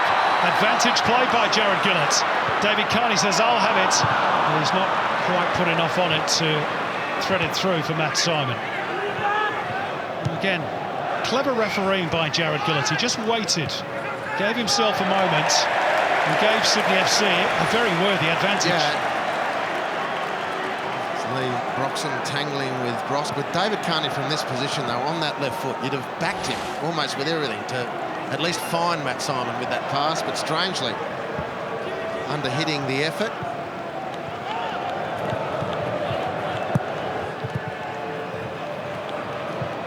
Lanto wanted the 1-2 with Grant, who didn't read it. Did get his noggin in the way, though, the attempted clearance of Georgievski.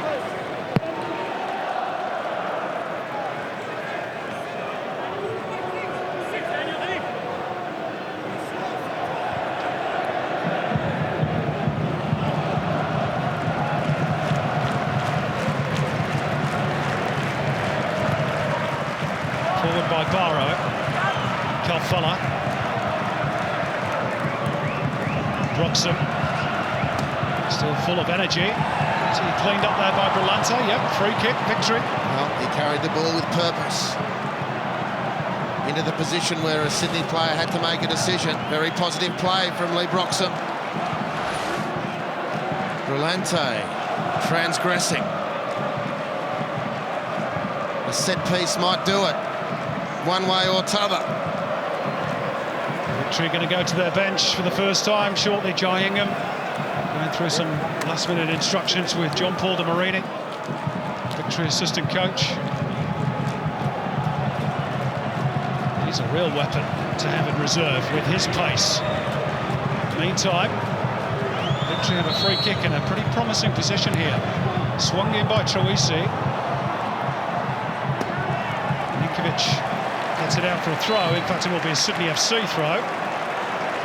No, in fact, it's going to be a free kick, Sydney, because the flag's up far side for offside.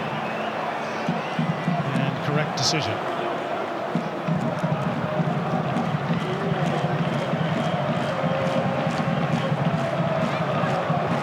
Besart Berisha getting the Falcon. It's not just the linesman.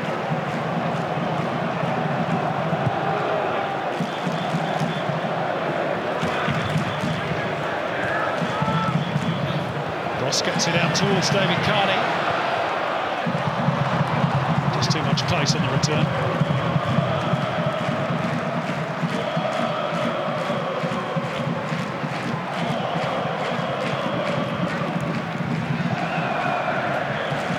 Next time the ball goes dead, I fancy we're going to see Jai Ingham.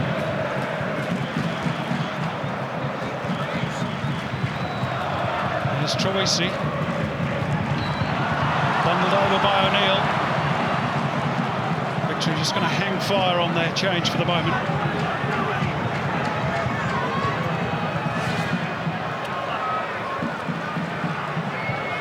$55 fouls in the game. That's extraordinary. And even Steven, pretty much. A fair reflection, I'd say. Troisi, another set piece, similar sort of position to the one a few moments ago. Helped away by Carney, then further clear by Simon. Daniel Georgievski got the little scissor kick, horribly wrong. It's pretty much the only thing he's got wrong tonight. I don't know quite what was going through his mind, apart from not much then. Anyway, maybe it was an attempted shot. Could well be. What a specky to win the day, but he has been brilliant today. Excellent for Melbourne Victory. 56, 28 apiece.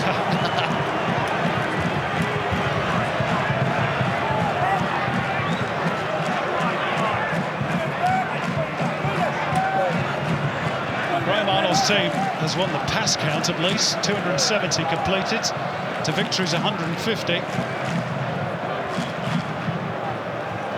It's the stats top left of screen that matters.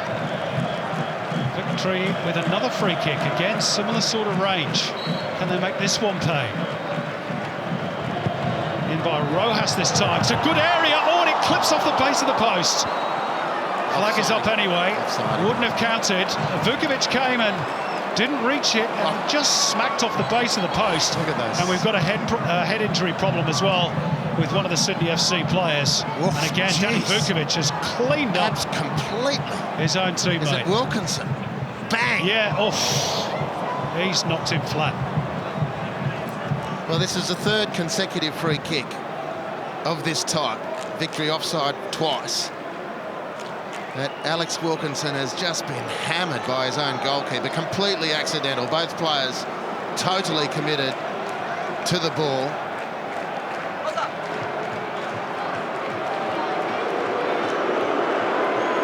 Is he appealing for a penalty?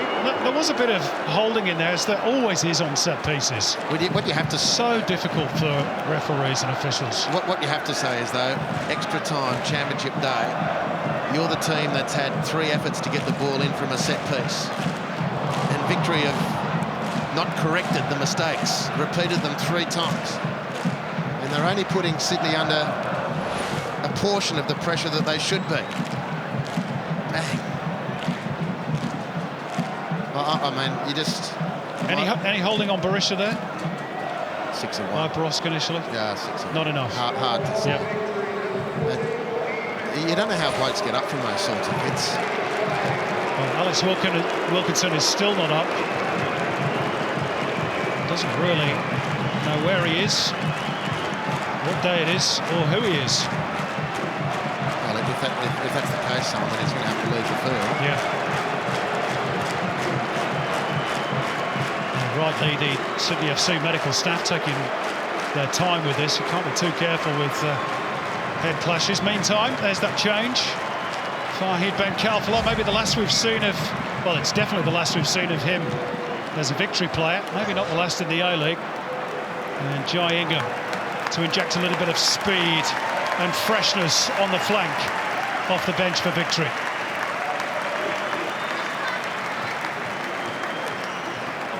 Good to see Alex Wilkinson back up on his feet. Elias Bukaram, the physio, with him. If he doesn't know who he is, Andy, the old joke from Bob Paisley used to be, tell him he's Pele and to get back on.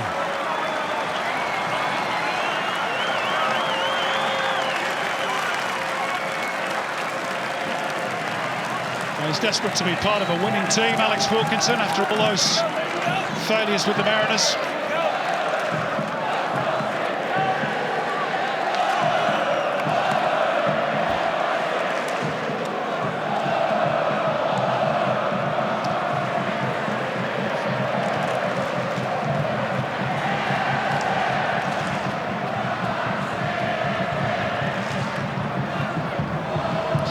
Lengthy stoppage, which will have some time added on at the end of this first half of extra time.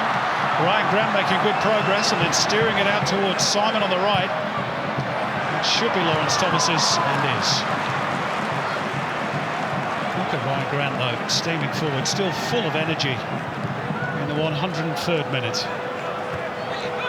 Josh Brillante just dropping in at right fullback to cover for his teammate for the moment. Well, he has, in a very impressive field, Josh Brillante.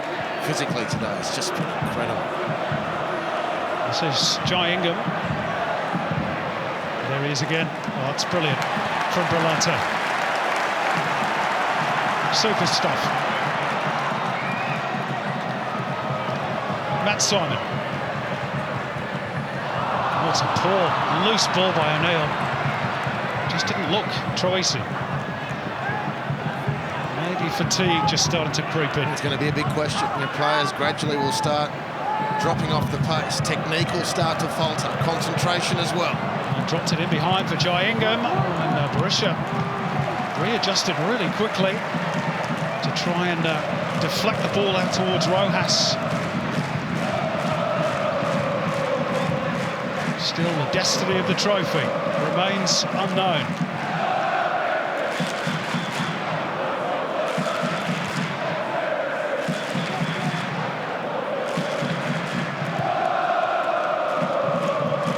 Too far off the boot of Alan Barrow.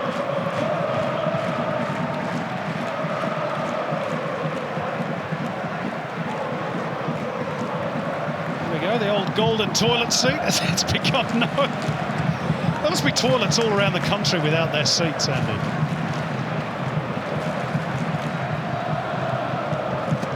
nice touch, the little spray of goal, though. At least the blokes can't be accused of leaving said seat up then if it's not there in the first place.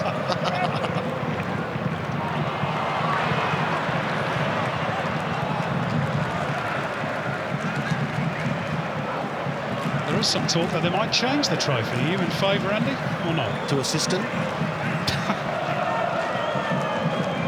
I don't know what the new design would be. Are you in favour of getting rid of the old one? Celebrating the old one to the team who wins it 5 times or something like that. And then, yeah, move on. We'll see what transpires with that. Not something over which I lose sleep, though. No, of course not. But this is certainly one keeping us up. It has been gripping theatre. Understandably, the pace just dropping off, but not the intent. David Carney just couldn't release the ball quickly enough. Again, he felt he was impeded. Turned by Berisha. Strong play, though, by Jordi Bos. Still sprightly, even at this late stage. Troisi. 3 additional minutes at the end of the first period of extra time, due to the injuries sustained by Alex Wilkinson. Pleased to report he's of course back with us and looks to be okay. Checking the ball pressure by 4th official Peter Green. Not happy with that one. Finally the pressure's taken its toll on someone, something.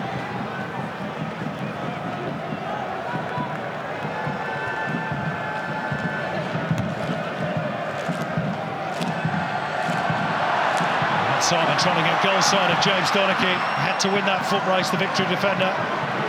Steers it away to safety for the moment. Return with interest by Ninkovic.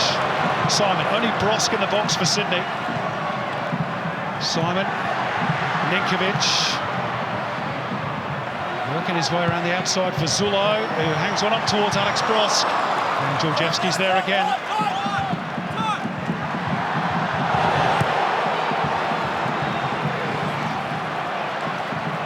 Up in the deep by Bos. Berisha getting the better of Brillante. Incredible steal by Besart Berisha. Incredible steal by him. Not half bad that from O'Neill. No foul given. O'Neill races clear. Here's Matt Simon.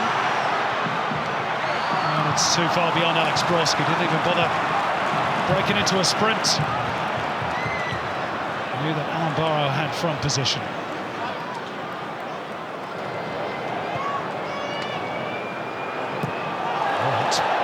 Strong play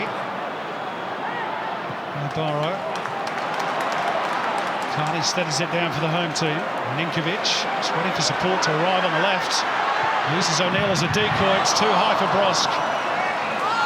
Well, it's Sydney who are coming strong. Marco Rojas is pretty much surplus to requirements at the moment. Just very difficult for the Kiwi to move. There he is, top of the screen. And clattered into by Zulo. Whistle's gone. Free kick victory. Rojas collected.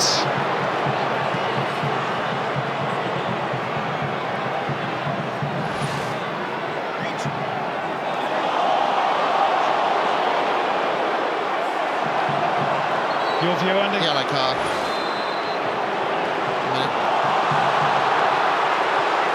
Jason Geary got one for the same sort of thing. In fact, not quite as roughhouse. I don't think there can be any complaint, really. I mean, it's pretty even the way those cards are falling. Well, it's interesting that, again, Jared Gillett took his time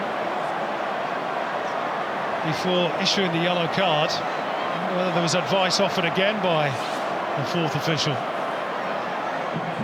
Maybe by the linesman. Well, maybe that's it for Rojas. He was stretching tired, maybe cramping muscles before that clattering challenge by Michael Zulo. A great injection of speed and freshness would Mitch Austin be in this scenario.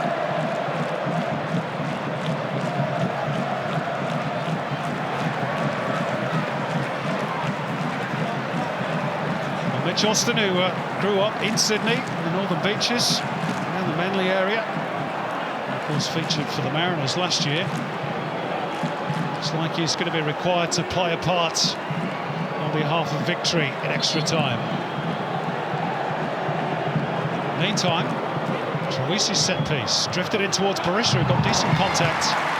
Not enough to beat Danny Vukovic.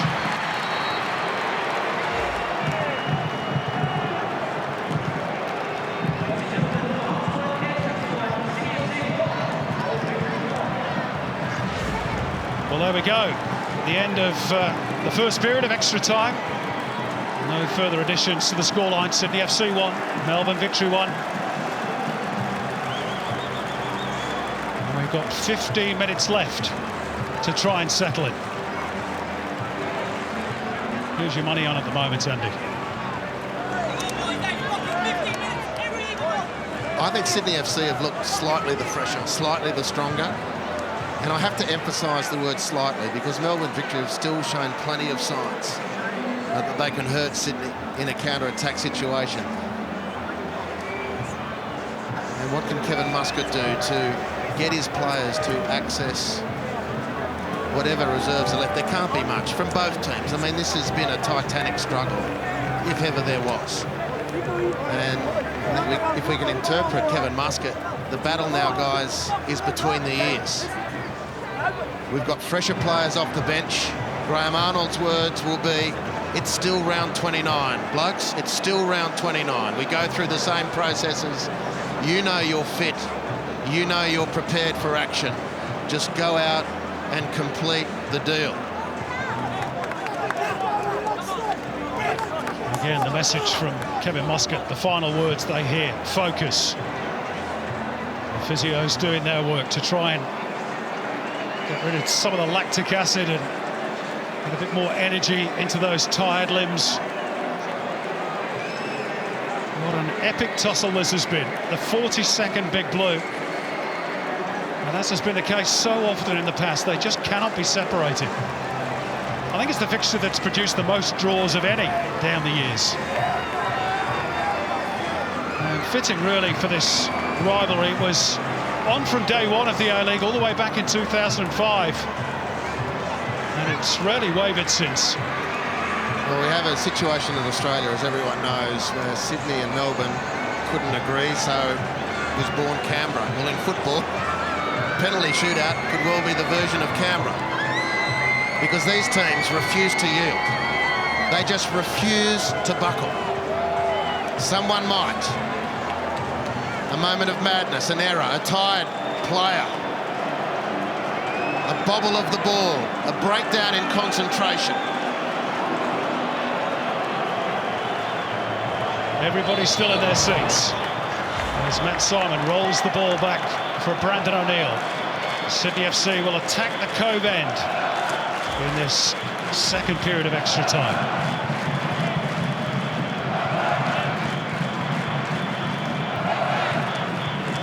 I wonder if that's the end where we'll have penalties if they're required. Have to be a coin toss, wouldn't it? Have to be. Sydney FC a huge advantage, you'd think. Same for victory up the other end. Anyway, that's for later.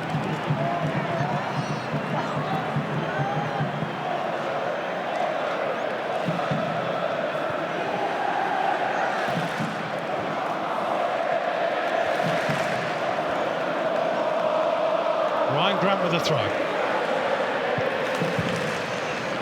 And Simon toppling over. The bounce beats Berisha.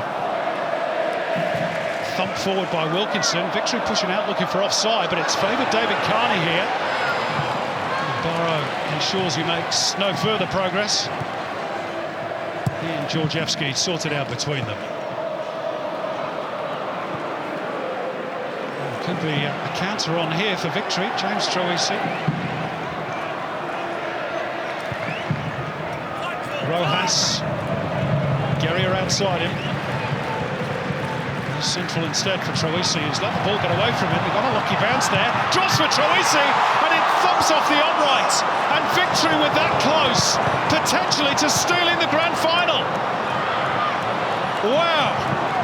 Something out of nothing. And Troisi only centimetres away. There's a warning shot for Sydney.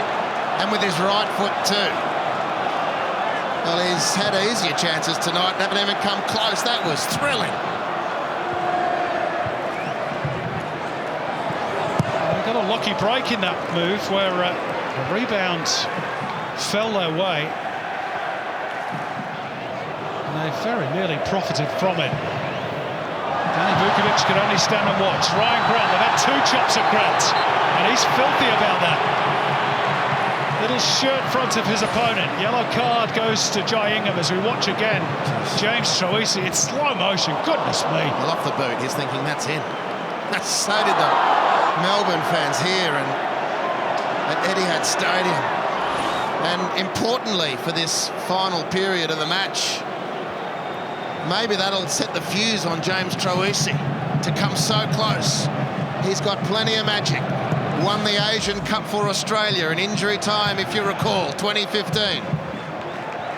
In this city, of course, as well, although not at this stadium.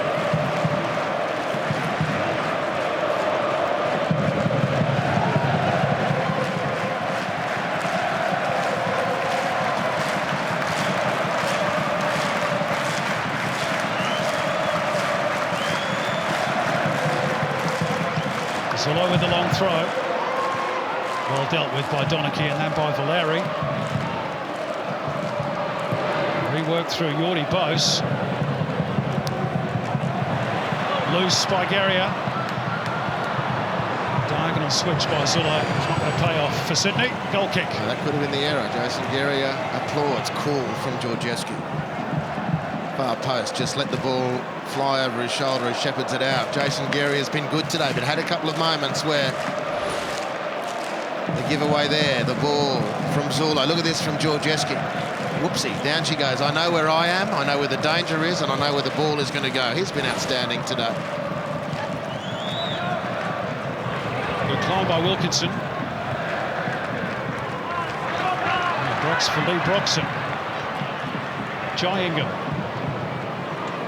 Ryan Grant literally refusing to allow Ingham to turn.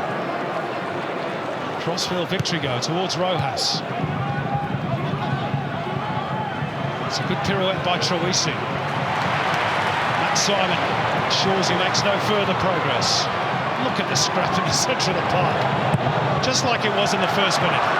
Thump forward by Jordi Bos. Is it going to stay alive for Carney? It is. His teammates sprinting to try and catch up with him. He's right on the edge of the box, challenged by Georgievski. It's a free kick.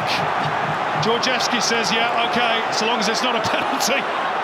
Heart-in-mouth moment for everybody in Melbourne, no doubt. Well, I mean, again, just Georgievski knew exactly where it was. It's close. Right to the millimetre, he knew exactly.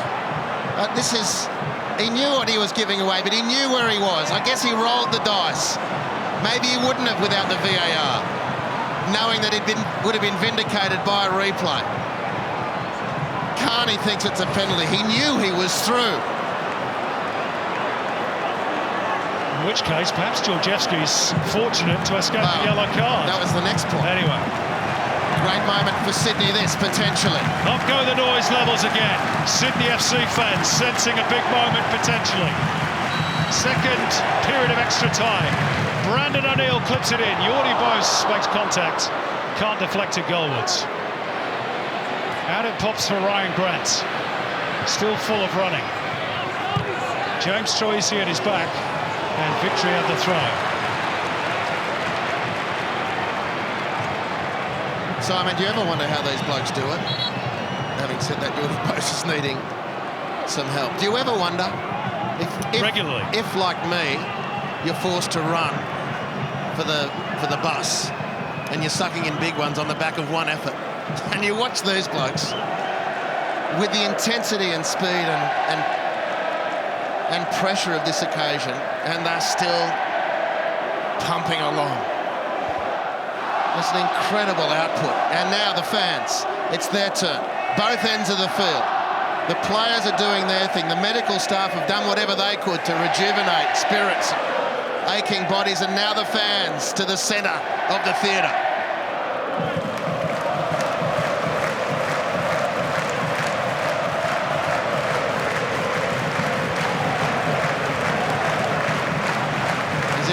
is being asked. They're filling this quiet moment quite brilliantly. They've made for such colour and noise here today. Jordi Bos just making his way to the sidelines. Pretty sure he'll be back with us shortly.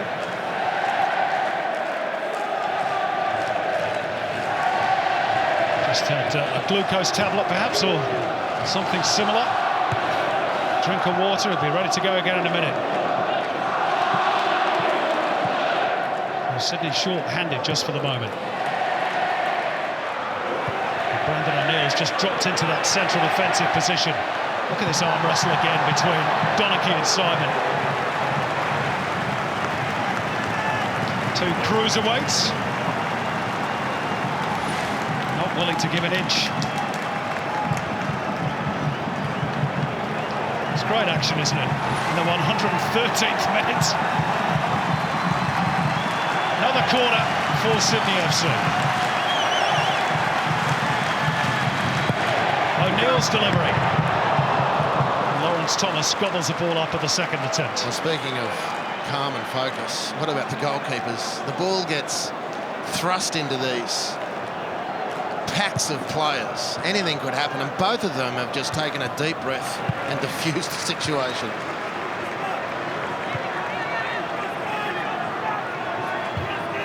Of course, waiting for their opportunity to be the star in a penalty shootout. Should that materialise? I'm not so sure. I can see this one being settled beforehand. But there's still enough intent on both teams to win this in, I would say, normal time, but certainly normal circumstances. Let's see if you're right. This is Michael Zullo. Ninkovic. Teasing and taunting the Victory defenders. He's going to get another go. Out for Zullo. More orthodox cross this time, only partly cleared. Teed up by Grant. Oh, David Carney falling backwards off balance. Nobody around him. A chance to be a hero. Only fluffed his lines. Well, Carney to Grant, or thereabouts, for the equaliser. Now Grant to Carney for the winner. And he's done it before for his team from those sorts of situations. That oh-so-trusty left boot just letting him down. Sydney going to make their third change, and remarkably, we're going to see Sebastian Rhyan, who hasn't featured since early January after tearing his hamstring on the Central Coast. Unfortunately for Sydney, looks as though Jordi Bos, that injury he picked up some moments ago, means he can't continue. Well, that's a blow for Sydney in as much, Andy, as you'd think Bos might be one of those penalty takers. He's that sort of confident player, isn't he? He takes a lot of the set pieces, so yeah.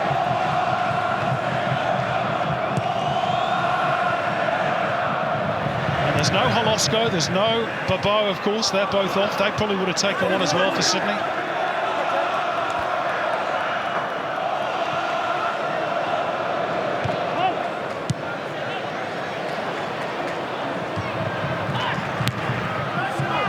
Have still made just the one change.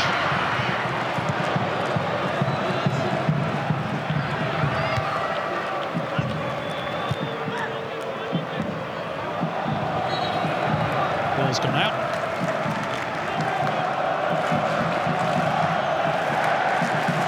Four minutes to go.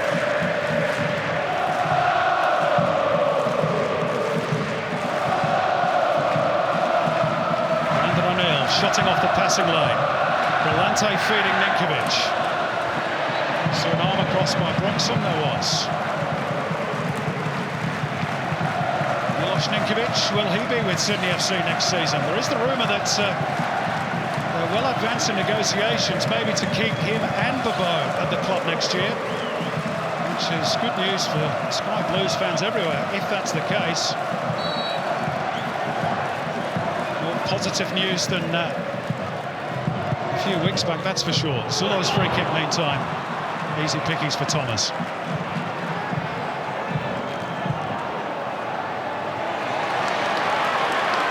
James Troisi's turned the ball over cheaply. Carney. Ninkovic, could they win it late on here, Sydney? Quite enough elevation on the little scoop forward by Ninkovic.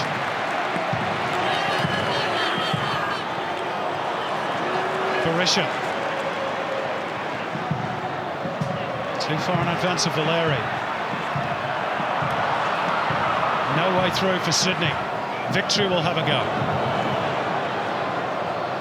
This has been an arm wrestle quite unlike any other in a grand final, and that's offside against Rojas. You referred to the fact that Victory have still got 2 subs up their sleeve. Are they hanging on to Rojas for penalties? I'm not sure, because he really hasn't featured. He looked like he was stretching cramp. Well, you know, Rojas has only ever taken 1 penalty in the A-League, so and he missed it. I mean, the question now is Mitch Austin, why not? Last few minutes, maybe it's too late for any impact.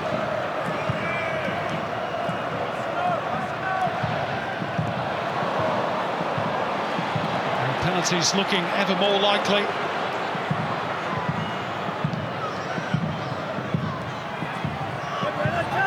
There is going to be late drama here. It's going to be very, very late.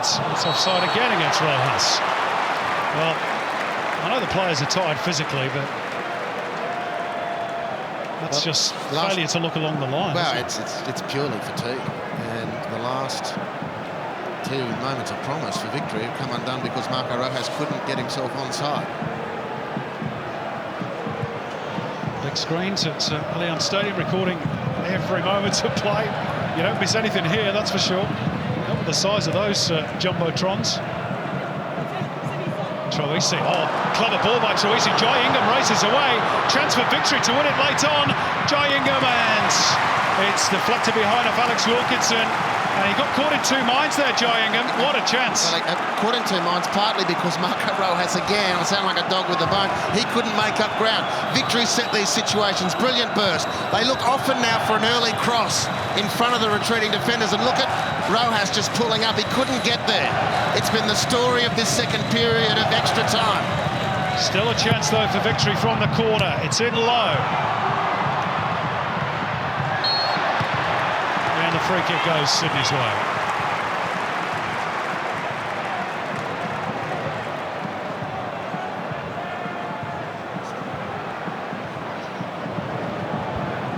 Milos Ninkovic, even the player of the year, is feeling the strain. Heavy pitch, tough opposition. Sydney FC, not sure whether you could say they've not been at their best today. That's because victory really haven't allowed them to be. Oh, no, I think both teams have been excellent. Sydney have delivered some very impressive moments, passages of play. Victory have been outstanding. There's the 1 chance left to win it. We're into that 1 additional minute at the end of the second period of extra time. Zullo trying to look for the angle to cross. He finds it now. Brillante, they're forward in the penalty area for Sydney FC. He'll cross left-footed towards Matt Simon, he won't reach it. Only partly away by Guerrier, back in by Zullo. Broxham scoops it forward, miscue by Grant, and now victory maybe with a late chance to win it. It's Besart Berisha on the charge. He slips it through, he's just sent Jai Ingham a little bit wider than he wanted to. 3 in the box to aim for, and Sebastian Rhyan with a crucial intervention. Time nearly up. And a tired-looking pass from Georgievski. Thumped forward by Sydney. Can they create a late chance? Matt Simon trying to protect the ball. He's bobbled over. And the whistle goes, not for a foul, but for full time at the end of extra time. And again, they cannot be separated. It finishes all square. David Carney had a great chance to win it for Sydney FC. At the other end, James Troisi struck the post in the second period of added time. But they cannot be split. Sydney FC won, Melbourne Victory won in the grand final, and as it was in 2010, it will be penalty kicks to decide the trophy.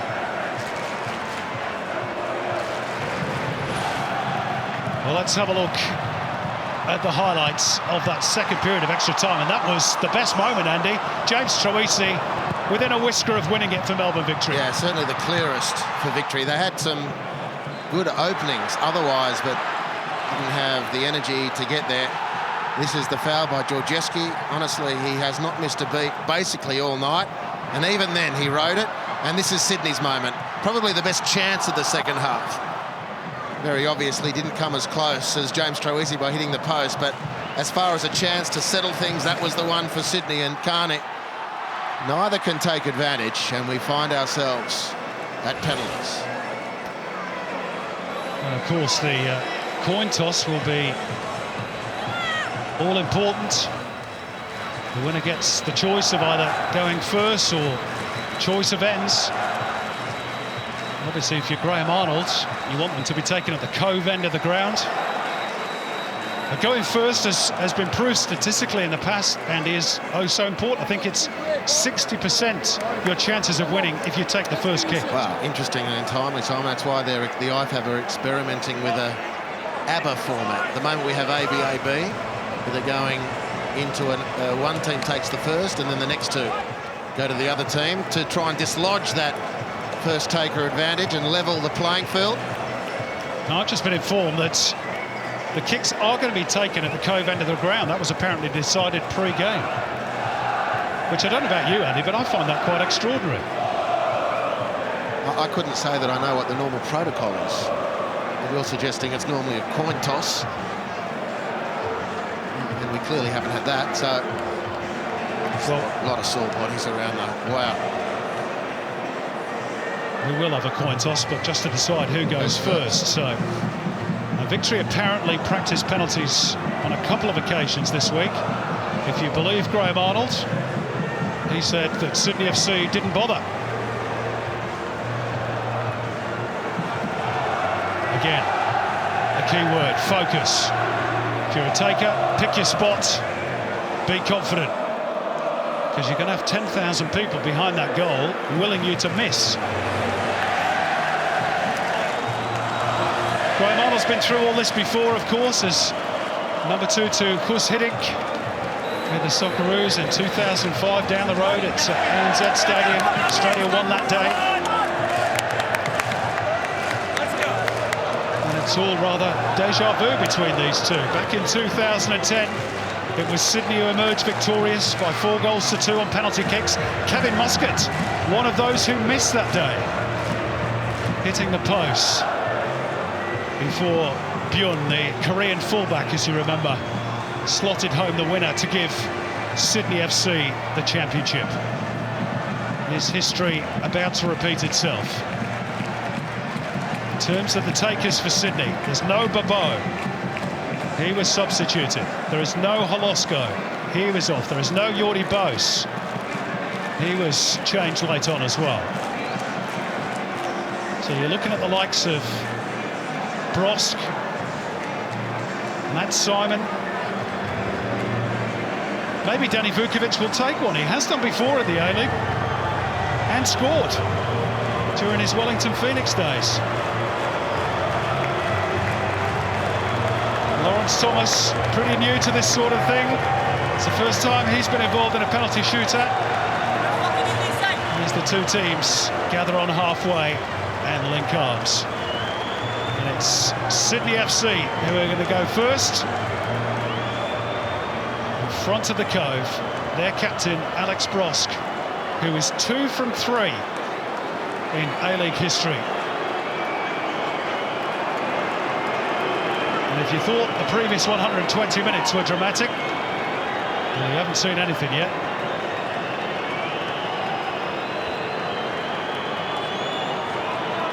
So it's Brosk against Thomas. First kick of the penalty shootout. No problems for the Sydney FC skipper. Into the corner, Thomas went the wrong way. Sydney lead 1-0. Great leadership from Alex Brosk. Tired man. But the responsibility to set his team off was accepted by the skipper. Sydney FC have faced penalties at this end of the ground on 3 occasions this season, and all 3 have been missed, including Besart Berisha, remember, back in November. James Troisi doesn't miss. Vukovic guessed right. Good penalty. good. That's an understatement. Oh, look at that. Well, the elimination final, Brisbane v Wanderers, was settled by penalties a couple of weeks ago, and until Jumpe, unfortunately, just an incredible exhibition of high-pressure penalty taking. Alex Wilkinson is 2 from 2 in previous penalty shootouts during his days with the Mariners. Oh, sends it wide. The first miss of the penalty shootout, and Alex Wilkinson, who's never won a grand final. Another moment that he doesn't care to remember on the big stage. Oh dear.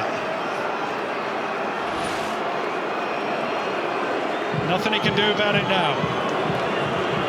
Next up, Lee Broxham, veteran of 4 grand finals against Vukovic. Long run up, good penalty, tucked away, victory lead, 2-1. Tension growing on the benches. Well, scored in normal time, grand final 2 years ago, and again, it's an outstanding penalty, composed. Big kick this for David Carney. Very experienced player. Graham Arnold can hardly watch.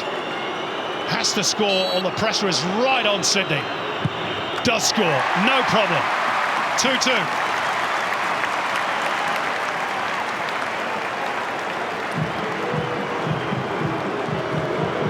Well, up next, it's going to be the victory captain, Carl Valeri. Sent off in the last grand final against Sydney FC 2 years ago. Wants to lift that trophy. His kick will put them one step closer to it if he can convert. Valeri against Vukovic. Oh, thumps back off the crossbar. Stays at 2-2, 1 miss apiece. Sydney FC back in the ballgame. Well, the skipper.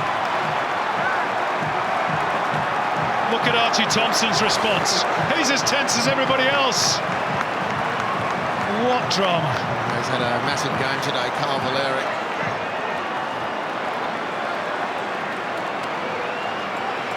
How's your nerves down there in Melbourne? Brandon O'Neill next up for Sydney FC. Lovely penalty. Sydney FC lead. 3-2. Nerves of steel, the youngster.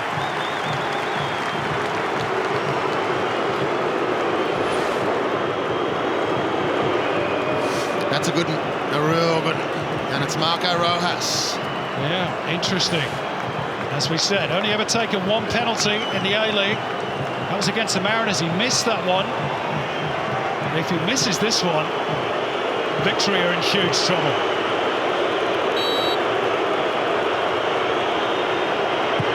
Oh, Danny Vukovic with the Mark Schwarzer-esque plunge down to his right. Strong right paw. Big save for Sydney FC.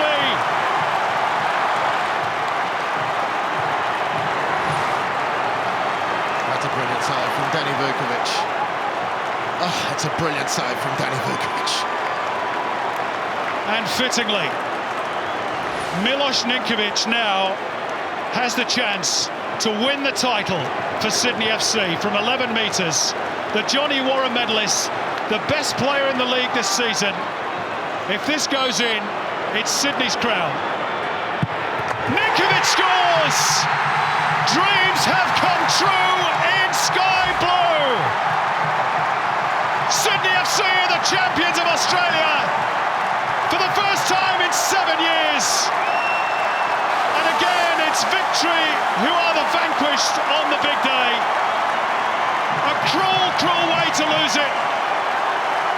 But a season of outstanding performance is capped with a championship for Sydney, and probably rightly so.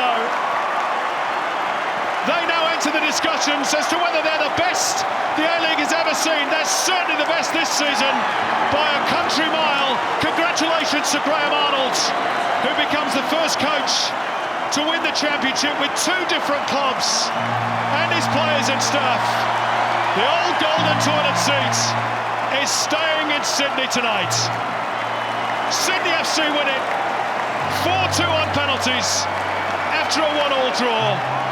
Cue delirium amongst the Sky Blue Hordes.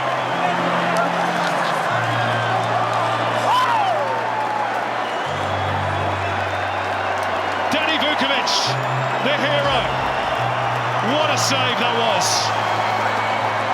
Big right paw. After all he's been through, off the field and on the field, you can't deny him that moment. It's hard not to feel sympathy for Melbourne Victory. They battled so hard. But in the end, it's Sydney's title. It's Sydney's day.